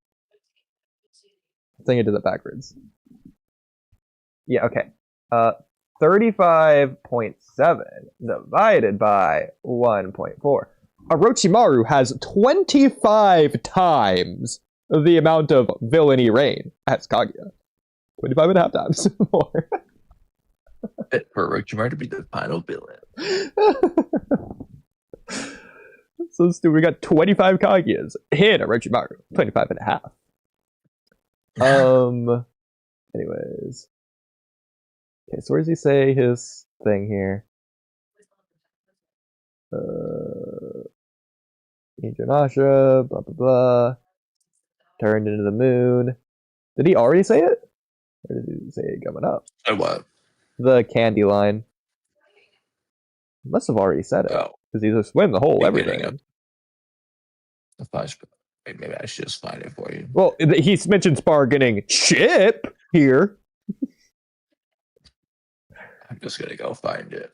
Please, because you know I'm the worst at manga. I'll be reading it backwards. Taking a chakra. Ain't that sweet? I mean, he says, ain't that sweet? It might be in this chapter or this page that just isn't here. To be fair, it's not like there's candy in the picture. I just have to find the word. I already found it, so I'm perfect. Perfect. See, I was trying to do it as you were typing your thing, just at the same time, but as you can see, it didn't work out. If anything, it did the opposite. It wasted more time. Yeah, instead of just having me do it. Yes. Oh, I guess the last time I do that. Sauron, hello. He isn't here anymore, never mind. I don't know why he said la la la.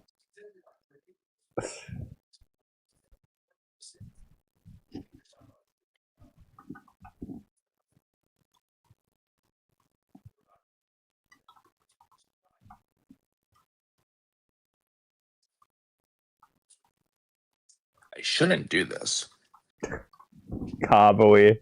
But if he were... No. If we were to do...